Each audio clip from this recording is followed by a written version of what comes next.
the Sith. Of course, they'll end the show with the question of the week responses and the latest round of top 5 Star Wars fan artist features. Punch it, Chewie.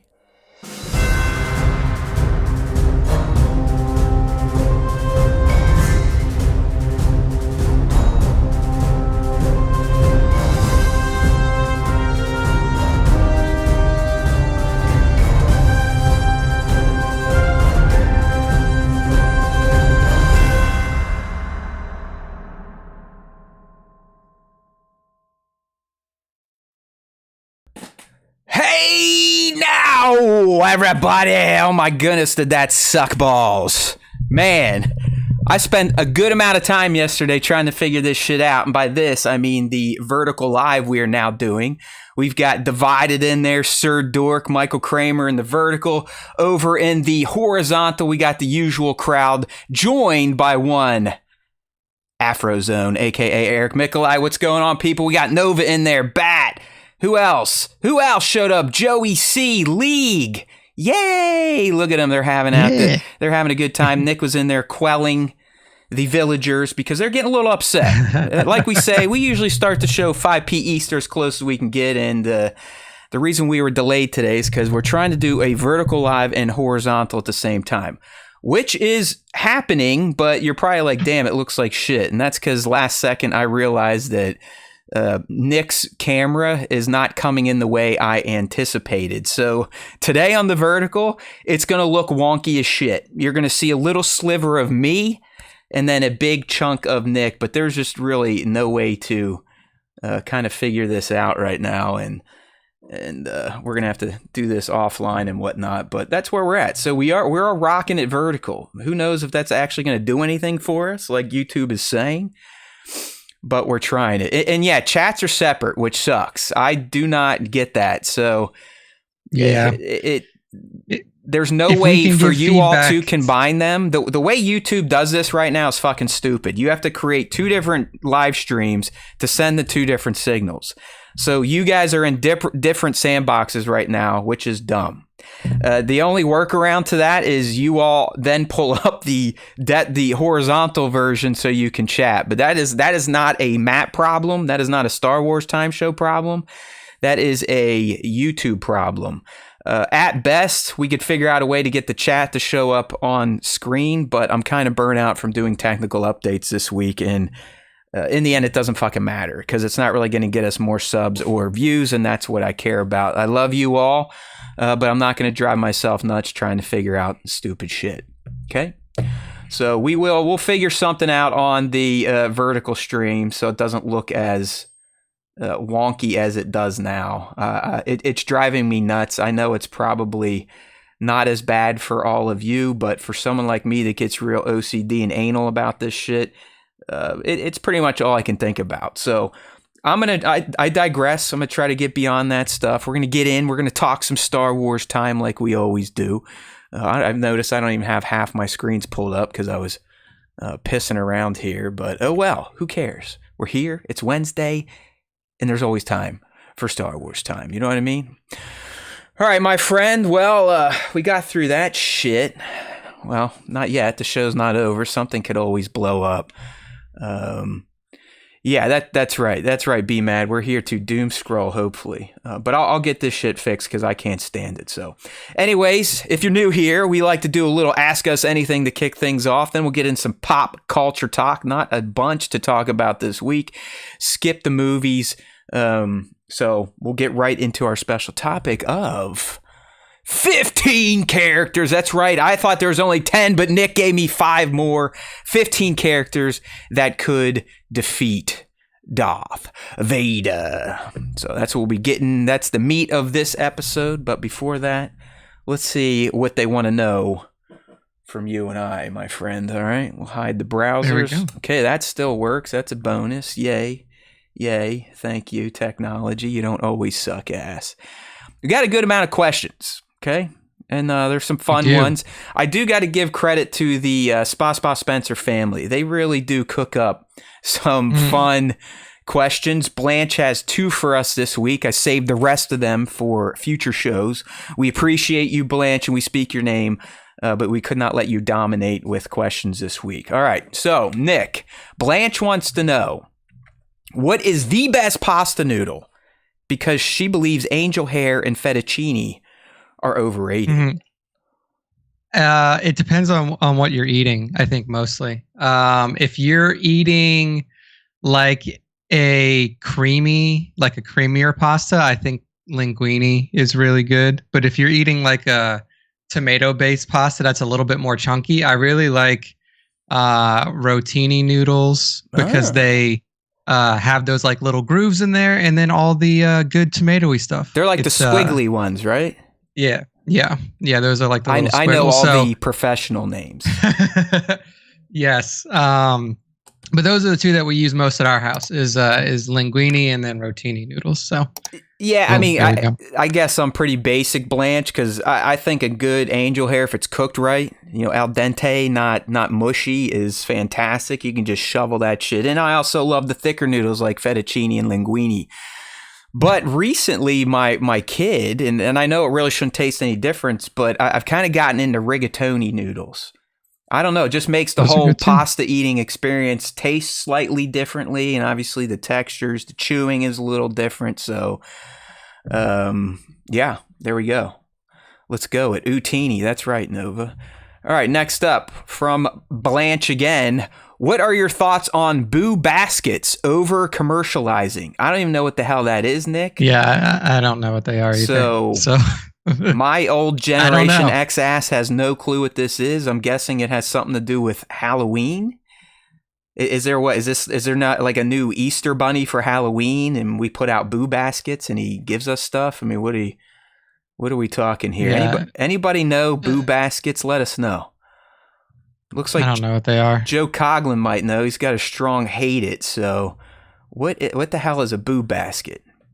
All right, we'll see if anyone. Let's move on. Yeah, if anyone comes back to that, we will gladly answer it. But for now, we have no fucking clue what that means. F Boo Baskets, one night only for candy gathering. Oh, trunk or treat. Okay, yeah, I've heard about that stuff. Yeah, one night you go out on Beggars Night, Halloween, whatever it is. If you're in a stupid town like mine, it's probably not on Halloween. That's the only day you go out and get candy. Thank you. You boys getting excited for S Crew. No lore expectations for me, which is refreshing. This is coming from Rippick Tan. What do you think, Nick? You getting excited for Skeleton Crew, or are you just kind of a little timid on this one? I mean, I'm always excited for a new branch of storytelling and new characters and a new area of the galaxy. So yeah, I'm hyped for it. I mean, I don't have any expectations because I feel like this is definitely a little bit more targeted to the younger demographic. So I'm not expecting like Acolyte level of like mystery and violence or Andor type of thriller suspense stuff. I think that this is just going to be like a really nice little jaunt through a different part of the galaxy. But yeah, I'm excited. Listen, I'm a Star Wars fanboy. I'm going to be excited. I'm definitely not losing sleep excited like I used to get. But that's kind of gone away. That's been years. I haven't felt that type of enthusiasm, anxiety, if you will. Just sheer excitement for Star Wars. And I don't know if that's because I feel like the content has declined significantly. I think the fandom has played a role in that. I think all the dumb shit I do for this dumbass show plays a role in that. Because as I've kind of self-described here that anytime I find a passion for something, it becomes a hobby, I find a way to ruin it and make it work and not feel fun anymore. So I do think some of my waning expectations for new Star Wars is due to me breaking myself because of the Star Wars Time show. Yeah. All right. Be mad. He's pumped for Skeleton Crew. I think it's going to be good. And I think Rippick Tan's got a point that the lore doesn't necessarily have to be center stage, kind of like it was in Acolyte with the Jedi and the Force and the Sith. So it should be less divisive, but the fact that people are already telling the child cast to go fuck themselves, just be prepared for the trash to come out. I mean, we all know what Star Wars fandom is when new stuff comes out. Just be prepared for it. Doesn't matter. These people have no qualms for attacking anybody. You got to remember, there's a reason that MAGA exists in this country so strongly. We are surrounded by low information and low intelligence type of humans, and that's a bad combination. You can be one or the other. When you're both, bad news. All right, coming here from Abigail Sky, a.k.a. the divided Skywalker, crossing streams between the vertical and the horizontal. Did you watch Arcane, which is on Netflix? I just did. New season comes out 11/9. Y'all watching. What about you, Nick? Are you an Arcaner? I watched season 1. I watched season 1 when it first came out. Like I don't play I play League of Legends like relatively frequently, like a few times a week. So I was familiar with it when it came out, and I think that they did a really good job with the show. The animation style is super cool and was very different than a lot of things that you would see when it first came out, and I think they did a really good job developing the characters. So yeah, I'll be watching season 2 when it drops, and excited to see where Jinx and Vi end up in their journey. Yeah, listen, Nick knows way more about it than I do. I watched it, it feels like years ago at this point in time. This is another one of those streaming shows where you have to wait 3 or 4 fucking years to get to the second season. And at least Netflix was like, this is it. So it sounds like these people are at least going to be able to finish their story.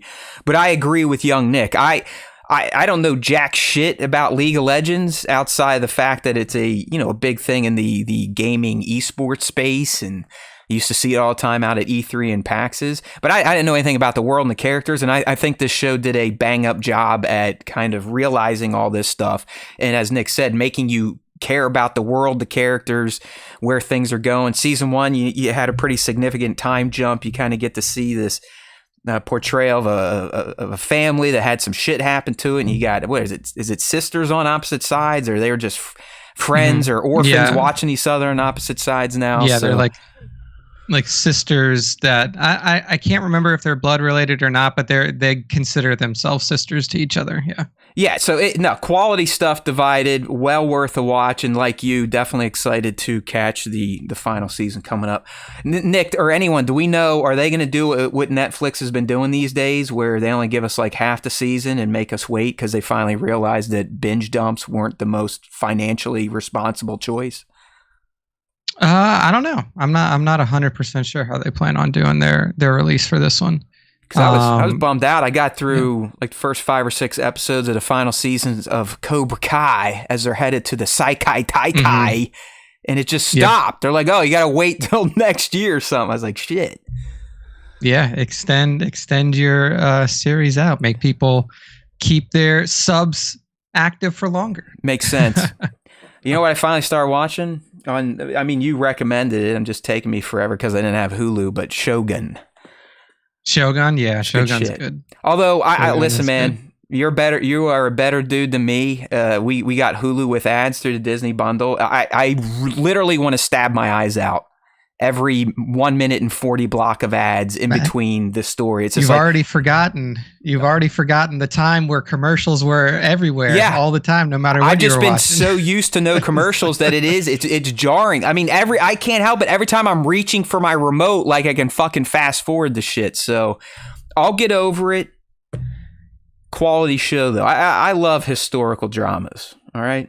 I haven't looked up to see like how closely tied this is to that region's history. I'm sure it's pretty damn close. I didn't really know that. So season 1 is pretty close. James Clavell, the guy who wrote the book that it was adapted from, like went through some pretty serious work to like acquire all the information, tell the stories in a very accurate way. And I think that for season 2, they're trying to do the same thing. Like obviously there's no book to this, but the estate of James Clavell is working with the creators of the show to like ensure that everything is like really, really well done. I mean, obviously, if you know general history about Japan at this time, you do understand that they had all these feudal lords. There was samurai culture, and they would, like, the lords would want to kick the shit out of each other, and it was very hard to get everyone to just come together and and fight. And we all know what happens when the Japanese are like, all right, let's all fight together for honor. They are a deadly fucking war force. And that's kind of, this show is portraying a period of kind of discord among the Lord Regents after the death of was it the Shogun that died, or he was just like the strong? Okay. Yes. All right. Yeah. So in the very, very beginning, like the Shogun is the one who died, and then it's the regents that are essentially like fighting, like not really like fighting, but they're jockeying for position to become the new Shogun. Correct. And that's kind of where the show goes. But these are these fictional lords then? Like, is Taranga, was he a real character? Is Ishido a real character? Or are they just loosely based on samurai lords of the time? I'm not sure the depth of like if the like how accurate the characters are to that time period. Yeah. So yeah, I'm not 100% sure, but I do know that like one of the things that was very specifically said about the show was like how accurate it was to that period in time. All right. So it could be. Yeah, good shit. I know. Listen, I know this is a like $5,000 late type of thing, but it's good shit. It's good shit. All right. Thank you for the question. Moving right along. Where'd my question board go? All right. Divided. Way to go. This one coming from Kramer, a little jacked up. I didn't crop it the right way. Thoughts on Russell Wilson's performance? Okay, I'll take that one. You know what, Kramer? I was talking a ton of shit last week. I was ready to light the Steelers on fire. I was ready to get Tomlin out of town. I still think Tomlin is the most overrated coach of all time. But I'll tell you what, Russell Wilson kind of convinced me that, maybe he should be the guy. He looked absolutely like hot garbage to start. I mean, it was like, okay, see, Tomlin, you stupid fuck. But then once he settled in, man, I mean, he's getting that moon ball going, and here we go. It's the most points and yards I've seen the Steelers score in like 6 years. So here we go. Russell Wilson to the Super Bowl. Here's what I'll say. You guys don't fall into the same trap that I did beating a bad team. Like, the Jets suck. Like, the Jets are awful. Not according to Aaron Rodgers, though. It's everyone else's fault. No, well, because Aaron Rodgers is eating boogers on camera and then telling people that he didn't do it. Like, the guy is brain dead. Yeah. So I wouldn't really take anything that he says for anything worth anything. But just don't get overhyped, because I learned from the beginning of the Saints season when, we beat the Panthers and then the Cowboys, who are both absolute trash. I was like riding the high. Yeah, we're going to do it. But Saints suck, mostly because our entire team is injured. So to answer my portion of that question from Kramer, he's and saying Nick, who should the Saints go after? Nobody. I don't want us to go after anybody. I want us to lose out the season. He's asking fire coach. This fucking head coach. Right. No, so if they fire Dennis, who do you want? Do you want the OC from the Lions that turned down a bunch of head coaching jobs last season? Or do you have anyone in mind? You want Peyton to come back? No, nobody in mind. Just not this guy. Like, this guy, like Dennis Allen is one of the worst coaches in NFL history. If you just like look at his tenures on the teams that he's coached on. So there you go. Rory's saying quit for Quinn. Quit for Quinn. Quinn Ewers from Texas. I don't want Quinn Ewers either. Yeah. Quinn Ewers is not going to do well in the NFL because he does not move. He does not move. I mean, we're not going to get Manning because he's got to, he's going to play out his career. It would be nice, though, if we did get him when he did come out. His uncle said, I'm not playing for you. I want to play for the team I want to play for. So you never know with the Manning family. They hold a lot of fucking weight with the NFL, bro. That is true. So, I don't want Quinn Ewers. Quinn Ewers against an actual SEC defense looked like he was lost. It was bad. They cost me a lot of gambling money on Saturday. Those fucking Longhorns did. Yeah, like people were like, "Oh, he looks so much better in the second half." I was like, "He looked better for 8 minutes of the third quarter, and then he looked like shit again." Yeah, like he absolutely has no ability to move outside of the pocket. He doesn't even really climb inside of the pocket that well. If his offensive line is blocking for him, then maybe he'll do good enough to be able to pull it out. But I just don't think that he's got it for the NFL. I could be Amen. wrong now. Hey, I don't know. The whole shit about CFB's wacky this year. I think it's because they all know there's a 12-team playoff, so they're not quite as serious. Because I think everyone has a loss at this point that used to be a dog. Yeah. Outside of Oregon, because Ohio State sucks and Ryan Day is stupid and they don't know how to manage the clock. All right, thank you. Let's get back into pop culture land. Coming from League, thoughts on the news of Blade being shelved, delayed again? It's the MCU. It's Disney Marvel. It's same as Disney Star Wars. Nothing is real until it hits the theater. Just everyone needs to get used to that. Nothing is real until you see trailers. That's where we start. Okay? Everything is just at this point in time, they just say stuff. I'm not sure why Blade has been done. I don't necessarily care why Blade hasn't been done. The Wesley Snipes ones were fine. Liked his cameo in Deadpool v Wolverine. I know what Marshala Ali was supposed to, I think, take over the reins for this, but kind of like what they're doing with Star Wars right now. I think Disney Marvel, while they have more active things going, they're bumblefucking. They don't know what to do. They don't know what's what. They don't know what people want. I mean, if they're going to go off the box office, just keep making Deadpool and Wolverine movies and be done with it. Fuck the phases. Just let Ryan and Hugh act until they're dead, and I think people will be mostly happy. Do you give a shit? I know you don't give a shit, right? Not really. Yeah. I was excited to see Mahershala Ali play Blade. I'm sure the movie will get back into production at some point because this is a pretty big part of their next realm or their next world of Marvel, next phase. But I don't know. It could be because Mahershala was just working, like he is just entering pre-production or post-production on Jurassic World Rebirth, and that's delaying filming for Blade. It could be a lot of things. He's a very popular actor who is always finding himself in new things. Like right now, he's in development. He's got Spider-Man Beyond the Spider-Verse as Aaron Davis voiceover. He has a movie called Where's Wildwood. that movie gone? That's another one that just disappeared. I mean, Into the Spider-Verse 3 was supposed to come out this past spring, and there's been crickets. Yeah, I mean, I'm not sure where those movies are sitting in terms of their production. And then he's got Jurassic World and Blade. So, I mean, he's busy. I don't know if it's because he's just got a lot on his plate that they delayed it or not. But yeah, I mean, if it comes out, it comes out. If it doesn't, it doesn't. Don't you think though? I would like to see him. A lot of shit had to change because Jonathan Majors was their Thanos, and then he's going out and beating women, and now he's not. So then they had to bring RDJ back. So it's almost like they're, because of that, and because the phase 4, phase 5, and into 6 were kind of failing anyways. It just feels like they're doing a behind the scenes pivot. Like, we're just going to go this way now, and we don't really need to tell you people where we're headed. I think what we got at Comic-Con, that's the new roadmap, and everything is going to kind of now funnel into or come out of RDJ's Doom shit, whatever movie he's going to debut in. Okay. Maybe so. Yeah, I don't know. Scion XTC. If you could open a restaurant, what kind would it be, and what would you call it? Ooh, that's a good one. This changes every 6 months because every so often I have an idea for a food truck or a fucking restaurant or something. So I remember one that I had when I was, I don't know, probably like when I first moved to Austin, 2015, 2016, somewhere around there.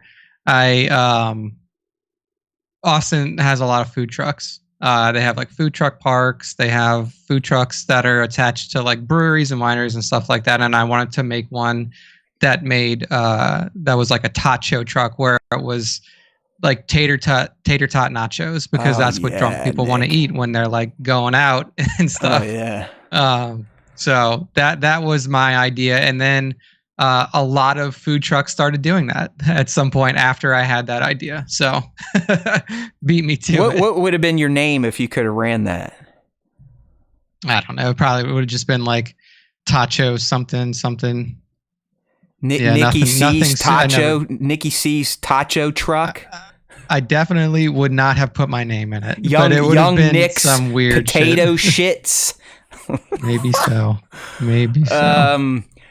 Okay, I think food truck's a great idea, but listen, I am a disciple of the Chipotle system. It doesn't just have to be for Chipotle. You know, Bibi Bop adapted it, Mod Pizza adapted it. So I would do it in that vein, and I would just call it Fat Mats. And I don't know what the main food would be. It'd probably just be Chipotle, because that's my single most favorite restaurant on the planet. And it has been since I've been about 20 years old. I remember when Chipotle, you literally, you didn't know if it was going to show up in a certain state. I remember when I was getting relocated, Nick, in my young 20s down to Texas and then Detroit. First thing I'd look at is like, all right, do they have a Chipotle, and how close is it going to be to the city I'm living in? And unfortunately in Detroit, I would have to travel upwards of 30 to 40 minutes on the weekend to go down to Ann Arbor as a whore to get some Chipotle. But I love that place. I love that concept. It's like a stationary food truck. I just like the fresh food, let the idiots pick what they want, shovel it on, get the fuck out of line. All right. EKU Rory, would you sacrifice a pinky finger to be in live action Star Wars film or show? Yeah, 100%. It would be a film though. I don't know if I would do it for a show unless I was like the lead character. But I've been trying to think what I would need this thing for. It would probably fuck up my golf game a little bit, but I suck at that anyways. And I don't really use it to pick my nose, pick my ass. So I think I could definitely lose a pinky to be in Star Wars. I would not. No, you're not. You're keeping I would that. not. No. A good version of Cracker Barrel. They must be on a delay. What kind of character? Like, would I be the lead character, or would I just be some schmo in the background? He said to be in it, so I'm saying, yeah, I'm gonna be like one of the guys. So yeah, I'm cutting off a finger for that. So like to be a lead in it. Yeah. No, because I don't want to deal with the online harassment. I'd rather keep my pinky. Yeah, they'd be like, look at that asshole. He doesn't have a pinky, and Nick would be like, fuck, I did that to get into the show. Shit. Yeah. No. Yeah, no, I would not. At this point, if I was like an extra, like it would be cool to be an extra in a Star Wars show, but like I wouldn't give anything to do it. Ain't worth it. No. You could go like pre-circumcised and then get circumcised, right? Because then it might hurt for a little bit, but it's not as bad as losing a pinky. Yeah, I'm not gonna lose. I'm not gonna lose anything. I won't like BMAT saying, lose a pinky and an acting career. Yeah, exactly. Exactly. And that's kind of where we are now. From Sir Dirk over in the vertical "We Can't See You" chat, he's saying he'd love to go to Young Nick's potato shits. So there we go. I think you got it. The vertical did. The vertical's pulled in 44 views over 37, so it's doing something. I just do not like how janky it looks, but I'm getting there. I might have an idea on how to fix this at some point in time. All right, good one there, EKU Rory. I'm losing a digit, Nick is not, and if you offered it, I'd also get recircumcised to make it. Nova Toymation, when do you think we'll get a trailer for Andor S2? Star Wars Celebration Japan, April 2025. Yeah, that's what I was going to say as well. We won't get one before the end of 2024. For sure. There's no reason to. They're going to save this. I mean, hopefully the reason we don't know jack shit about anything these days is because they have been sitting on it for the past 2 years, waiting for Celebration Japan to really make it special. So I'm thinking April is the soonest we're really going to get any news of note about future Star Wars, including a look at Andor Season 2, at least a sizzle reel. Hey, look at this. David Chavez coming in big. Don't worry, Chavez, we had you. We had you covered. We appreciate that super chat, though, brother. We love you, man. Yes, loving loving that Darth Maul, and David has his Vader kitty, I think, stage 3 at this point in time. David is asking Star Trek or Star Wars, young Nick. I mean, I watch Star Wars more than I watch Star Trek, but I think that the recent Star Trek content's been pretty good. I haven't watched all of it, but what I have watched has been pretty solid.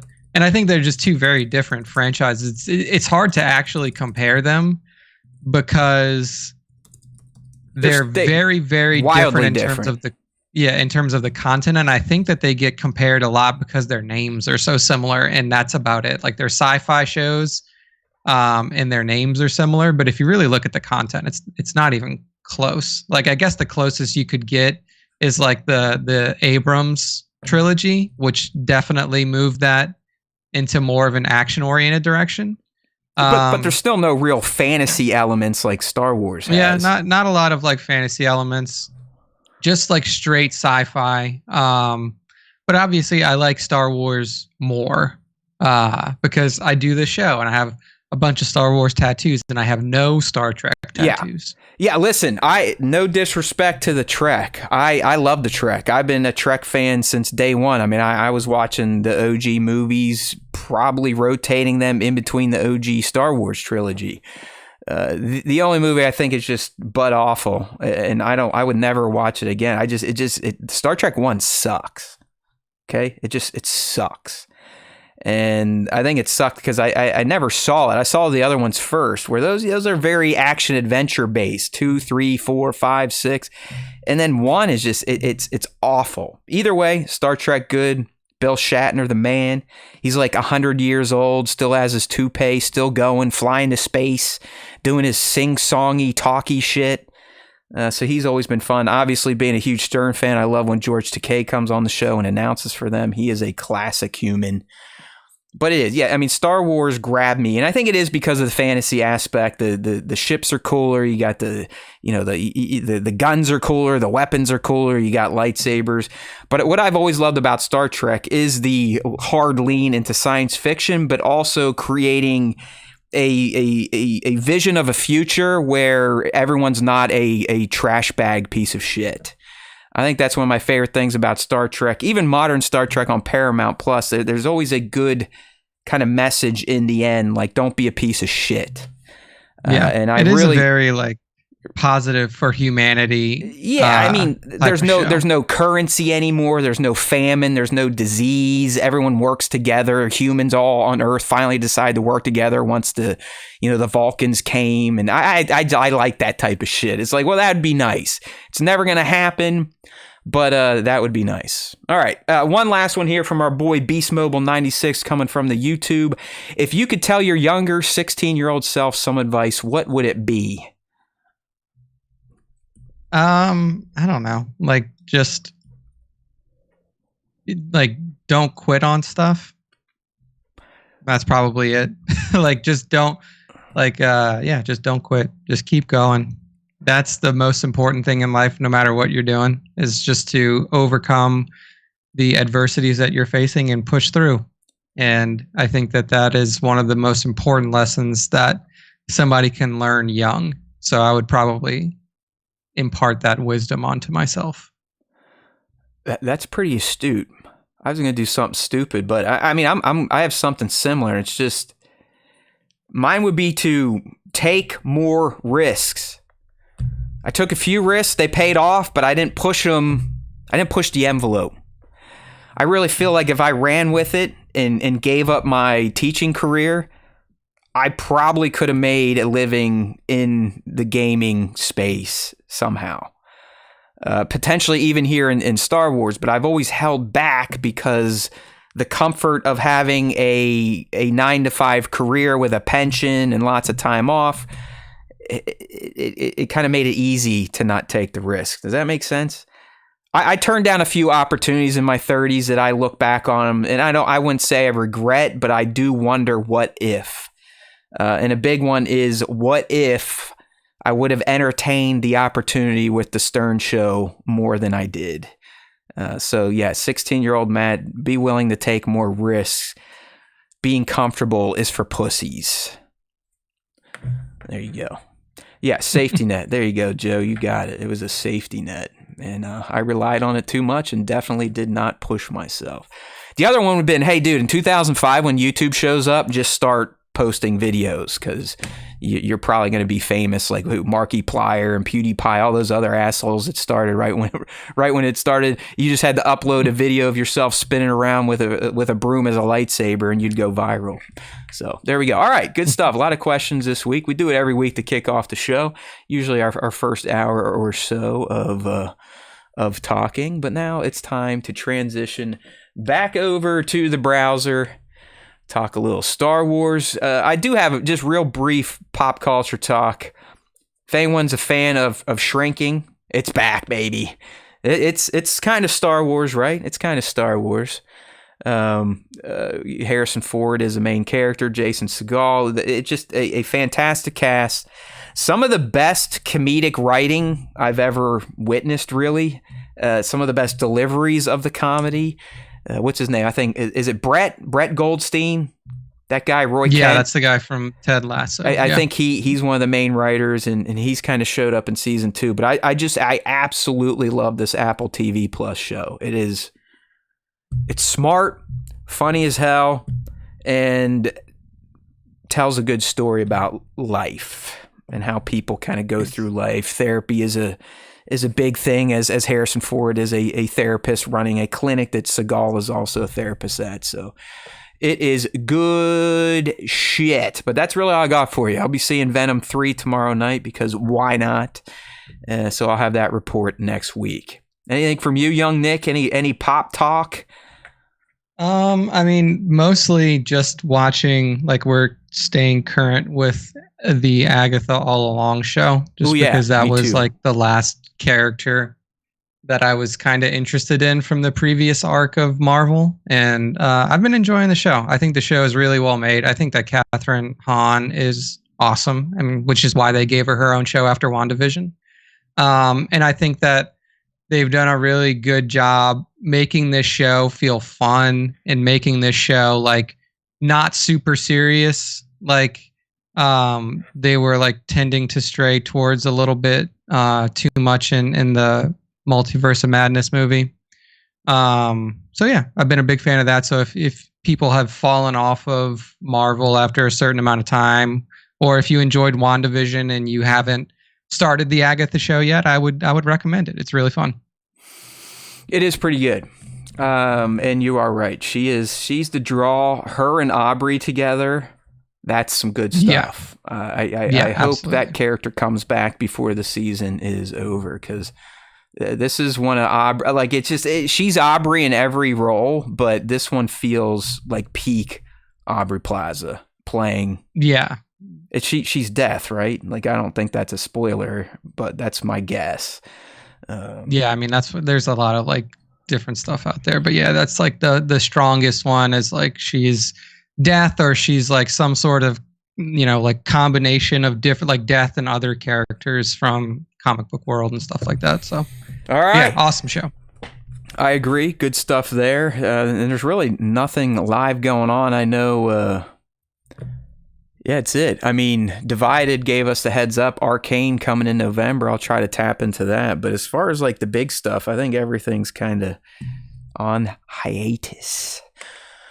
No word yet on Rings of Power Season 3, right? Is that a thing at least? Is it a thing? I don't think that it's been like officially announced yet, but like everything from the head of Amazon Studios is like, look, this season of Rings of Power has gotten more like viewers and interactions than any other show that they've ever released, so it's almost assuredly gonna get a season 3. You would think so. I mean, I saw some message came out. I don't know if it was from anyone official, but it was like, hey, we did our best, we gave season 2 our all, and I'm like, oh no, is this it's fucking canceled type of plea to the internet? But it didn't really get into that. So I really do hope to get another season of that, because it really was doing. That second season was a banger, man, an absolute banger. Yeah, I mean, yeah, it was definitely one of my favorite. Like, it ranks up there even among like all of the Lord of the Rings content, like Universal content out there. I mean, that's up there. I mean, like, to me, that was better than every Hobbit movie. Like, Yeah, I'll give all you of the that. I Peter mean, I'm Jackson not Hobbit as movies. down on the Hobbit as most people. I'm glad Peter got to come back. He was kind of the dude to handle all that type of stuff, and he's getting another crack. Right, we're gonna have the Hunt for Gollum, and now it sounds like instead of a part 2, they might just do a whole nother movie in that timeline. So. It seems like it. Because you would think he's bringing Circus back, right, to play Gollum. I mean, why would you not? Yeah, I mean, from what the actors that were associated with his original Lord of the Rings trilogy are saying, like they would all come back. Yeah, for Vigo it. So, would like, have to be there. Orlando would have to be there. Yeah, so I mean, Ian McKellen's already come out and said, like, I'm down to play Gandalf till I die. Well, let's hurry up, though. I mean, him and Sir Pat they're getting up there in age. You know what I mean? And what are you going to do with Orlando Bloom? Like, they're going to have to digitally de-age him, right? I mean, he's an elf. You can't have fucking wrinkles and shit. Yeah, probably. I mean, he's 20. He's a beautiful man. He's got a really big penis, according to Katy Perry, but his face is not going to look like 20-year-old Orlando Bloom. You know what I mean? So, yeah, I mean, yeah, they'll do some sort of de-aging or something like that. I mean, the same for anybody else who comes back too, because the Hunt for Gollum takes place before Lord of the Rings. So, yeah, a good, you'll probably have to de-age too. Yeah, you have to de-age. Ian a little bit maybe because he looks a little older. You'll definitely have to de-age Vigo. So they'll have to do some CGI magic Poor there. Bastards. Hopefully they don't do him dirty like Hayden, where they didn't de-age him. They're like, all right, you're Attack of the Clones Anakin again. And he's like, but I'm like fucking 18 years older or some shit. How's that going to work? They're like, don't worry about it. The fans will suspend disbelief. I mean, I think that they may have made that choice knowing Star Wars fans, and they're like, look, if we de-age them, all they're going to talk about is that we de-aged them. Just fucking leave them. And like, and then, you might be right. We'll dude. You might be right. They're like, those wackos, they'll go nuts. Just put them in. Fuck it. Put in 40-year-old Hayden as 18-year-old Hayden.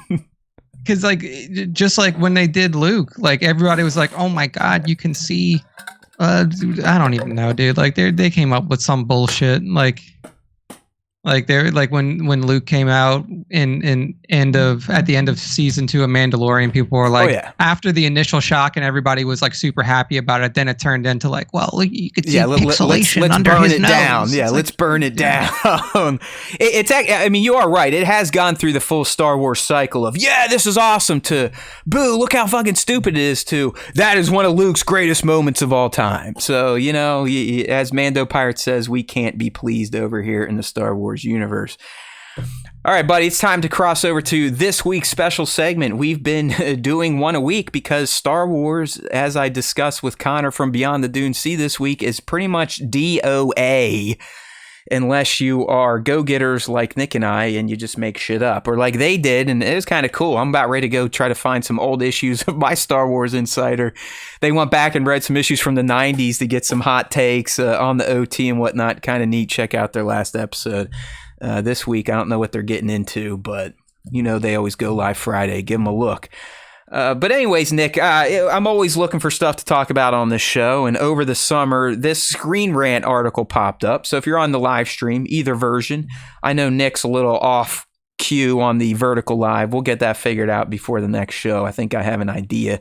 I somehow got to slide your video under mine, and we'll figure it out. But Screen Rant ran this post. I saved it for a rainy day, as we do with our special topics, and the title was 10 Star Wars characters who could actually defeat Darth Vader by Liz Declan. So that's where we pulled the original 10, okay? So, I mean, she had Yoda on there, Obi, got Palpy, Lukey, you've got Plagueis, Starkiller, Mace, Revan, Anakin, and then Bane. And then my buddy here is like, you know what? That's not enough. I want to tap into my specialty. I want to be the one to talk more this time. So he threw 5 Legends Sith, or a combination of video game canon Sith, at me. So we are actually going to go beyond the 10 that Screen Rant identified and bump that up to 15. All right, there's no tier board or any of that jazz. We're just going to talk about the 15 characters and riff on if we agree with Screen Rant or if we agree with Nick that his picks could actually defeat Darth Vader. All right, so the first one up there I'll take, the way I did this, I tried to layer these in, Nick, so you could kind of present one to me and I'll present to you because you're going to know more about your 5 than I do, and I don't want to sound like an idiot. So the first one here does come from the Screen Rant list, and I do kind of have to agree with them that Starkiller Galen Merrick could have gone toe-to-toe with Vader and probably beaten him. I mean, if we remember Force Unleashed, they were essentially becoming their own little rule of 2. So we know at some point in time he would have had to fight him anyways. And we know the power of Starkiller. He's the first one, I guess it's not canon, to pull down a Star Destroyer.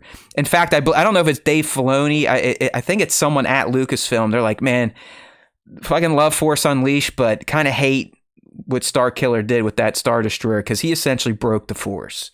And that's why now everything has to be super grand and Vader's got to be able to do more than him. But Nick, I really do think Starkiller could have beat Darth Vader. And we're talking like Prime Vader because he was training Starkiller before the Rebel Alliance was really out and about and doing its thing. I mean, he's not Lord Vader as Anakin. He's still the more machine than man. But Starkiller, he just seemed to have an obscene amount of power, and the rage that Vader instilled in him, literally from childhood, really helped him to tap into that power. So if these two had to go toe-to-toe, I do think Starkiller could have taken out Darth Vader. Yeah, and Sir Dork's right. Like, you have to fight Vader in the first game. It's either the first or second, one of the 2 games. Sir Dork is saying it's in the first game. Yeah, I think it's the first. And then you fight Palpatine, the second one, then you have to fight. I can't remember if you fight Palpatine or not. I remember in the second game you have to fight clones of yourself because that's what Starkiller. Yeah, that's where the game jumped the shark. 16-year-old game. Yeah, like, yeah, you have to like fight clones of yourself or some shit like that. Yeah, I mean, like, if you want me to just be completely honest here, I think a shit ton of people could beat Darth Vader. Like, Darth Vader in the suit and everything ain't that much of a challenge. Like, well, I know, just not. I feared this was coming because if you heard, I don't know if it was this week or last week, but Nick was just basically saying Darth Vader was a big bozo. And I kind of get it because we do try to rely on what is shown on screen. And on screen, we get a very small sample size of Darth Vader. Outside of the Rogue One hallway, we don't really get to see him just absolutely dominate people. That sadly has been reserved for comic books, novels, so on and so forth. So I do have an inflated view of Vader's powers and abilities. And I think there's really only one person that could take him out, but I'm playing along with the topic today. So I think it would be a good fight. I think Vader would probably lose his helmet and maybe lose another appendage, definitely have his armor cut up. But I think on his best day, Starkiller could get Darth Vader. And we love you, B-Mad. Yeah. I will do my best to defend Vader against Nick and his salacious takes. All right. Yeah, I mean, I think the problem with Vader is that he was made in 1977 and everybody else was made after that. So like it's an age thing. And also the fact that George just chose to say that, like, because you don't have limbs, you can't do any cool Force shit. that does limit him, but I don't know. Yeah. You get him angry enough and focused enough, he can still really rough some shit up. All right. Yeah, look at Bat's with you. Bat's saying, who does he own besides Rebels? It's like, okay. I mean, he's 100% right. He did kill. Yeah, remember, he killed a bunch of Jedi, even in the suit. He was going around doing that with the Inquisitorius. He trained those people. He killed a few of them when he felt like it. Yeah, he killed all those kids too. Yeah. Well, that was Lord Vader. We're talking about the man in the suit because we are going to be talking about Anakin, who is not Darth Vader, and Anakin may or may not have been able to beat him. All right. Well, we can just end the show and have a quick night if we're just going to be like, yeah, fuck it, everyone wins, then what's the point of going through the list? So we're going to try to have a functional conversation here, people. Otherwise, this is a useless topic, so let's play along. All right, Nick, you got this next one. I don't know jack shit outside of watching a 40-minute stitched-together movie of SWTOR one night, possibly microdosing. So please explain to me how Emperor Valkorion, a.k.a., is this the embodiment of Darth Vitiate? This is one of his forms? Yeah. Okay. Mm-hmm. Lay it on us. Yeah, I mean, Vitiate's primary thing was like direct manipulation of body and mind. So he could possess people very easily without any sort of like notice from, or like without any sort, like he don't even have to be close to you. Like he has the ability to like possess and take control of anybody's body that is connected to him through the Force, which is every Force user that's in the galaxy, because everybody's connected through the Force. And he also has just like crazy, insane force powers, like physical force powers that are on display in the game when you play it. I think that the big thing here is mainly the mind manipulation. Like Vader is so mentally weak that like that Palpatine basically just breaks him on a daily basis with just like berating him with words. And I feel like if somebody has the ability to actually go into his mind, and control it, and then also like, you know, possess what's left of his body, it would be a pretty quick little battle. So, I mean, this wouldn't even be a physical fight. You're saying then it would just Valkorion would show up in the same room and just be like, huzzah! And that's it. Yeah, and like it's really kind of like a force of will thing to be able to expel him, because in the game when you're playing through, you do get like, you essentially get possessed by Valkorion at one point in the story, and you have to like mentally battle him out of your spirit, of your body, like get rid of the possession. And I just don't think that Vader is mentally strong enough to be able to do that. Like, and that was kind of what was showcased in the movies, was that like he had the physical prowess to be a great Jedi or Sith, whichever one he so chose, but his mental weakness was his downfall. Like every time he got a mental block thrown in front of him, he crumbled. And I think that against somebody like Vitiate, Yoda and Mace Windu said he was too goddamn emotional to be trained, and guess what? They were right. They were right. They were being a little dicky to 10-year-old Anakin, but they might have known something there looking forward. All right. Yeah, I'll give you that, because I'm with you. As much as I love Vader, he's just a brute, right? He's the tank. He is the barbarian class. I'm not saying he's a big idiot because you put him behind a yoke. He's still one of the best pilots in the galaxy. So he's not a complete just, you know, Luddite. He's not just a Lenny from Of Mice and Men for you youngins out there.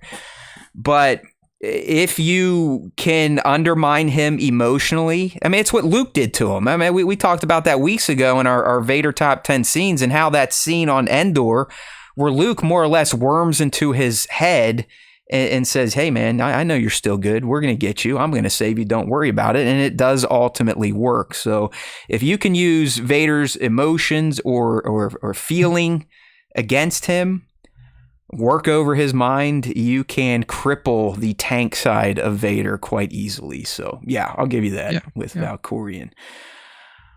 All right, next one here. I'm going to have a hard time selling this one. I think it's stupid, but I'll go for it. So Mace Windu, remember this came from Screen Rant, where we took their idea.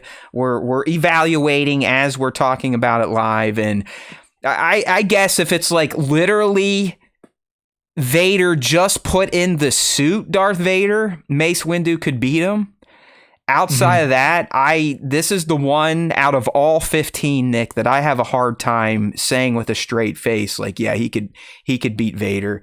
I know, yeah, great. Mace Windu is a hell of a lightsaber combatant. It's so violent. It's almost like a dark side form he uses, sure.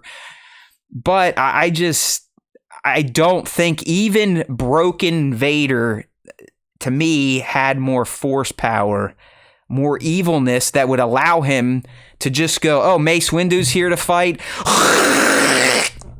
See ya. Literally just crumple him up into a bony ball of flesh. Yeah, I mean, and like here's, I guess the big thing for me, Vader versus Mace is control. Like Vader has no control, which is again like what was displayed like in the movies. He has no, like, especially in the suit, he has even less control over his body and his movements. And I guess it would really depend on when this battle took place, because if it was early on, like, he couldn't even grip his lightsaber correctly without crushing the hilt, because he wasn't used to how his hand modulation worked and stuff like that. So if you're talking like peak Vader in suit, it would definitely be a better battle. But this is always the question when it's like Force user versus Force user, right? Like, why doesn't the dark side guy just choke the light side guy? Well, because he can't stop him, right? Like, that's what I was saying. The Force to stop something else. Yeah. But it's also like, if that's the case, then like that's why they've never showcased like a Force versus Force battle, because then you can't see what is interacting with each other. So it's really kind of hard to take, like, if it's Force versus Force, then Vader probably wins. In a lightsaber battle, it would probably be Mace, just because he's got a little bit more fluidity to his movement, and he's very familiar with Anakin's training and what his like his skill set is. Okay. But yeah, I think it would mostly come down to control, and then I also do think that Mace could mentally break him. Very, like, if he knew that it was Anakin, which obviously he does, he could get into his head pretty easily. Just interesting. like the Emperor does. Hear me out here, devil's advocate. Darth knows who Mace Windu is and knows what Mace Windu did to Anakin. Could that not add even more fuel to Darth Vader when they go toe to toe? It could. Like, you son of a bitch, if you just would have listened to me, I wouldn't be in this fucking suit. Yeah. And then I think it comes down to like composure in the fight at that point.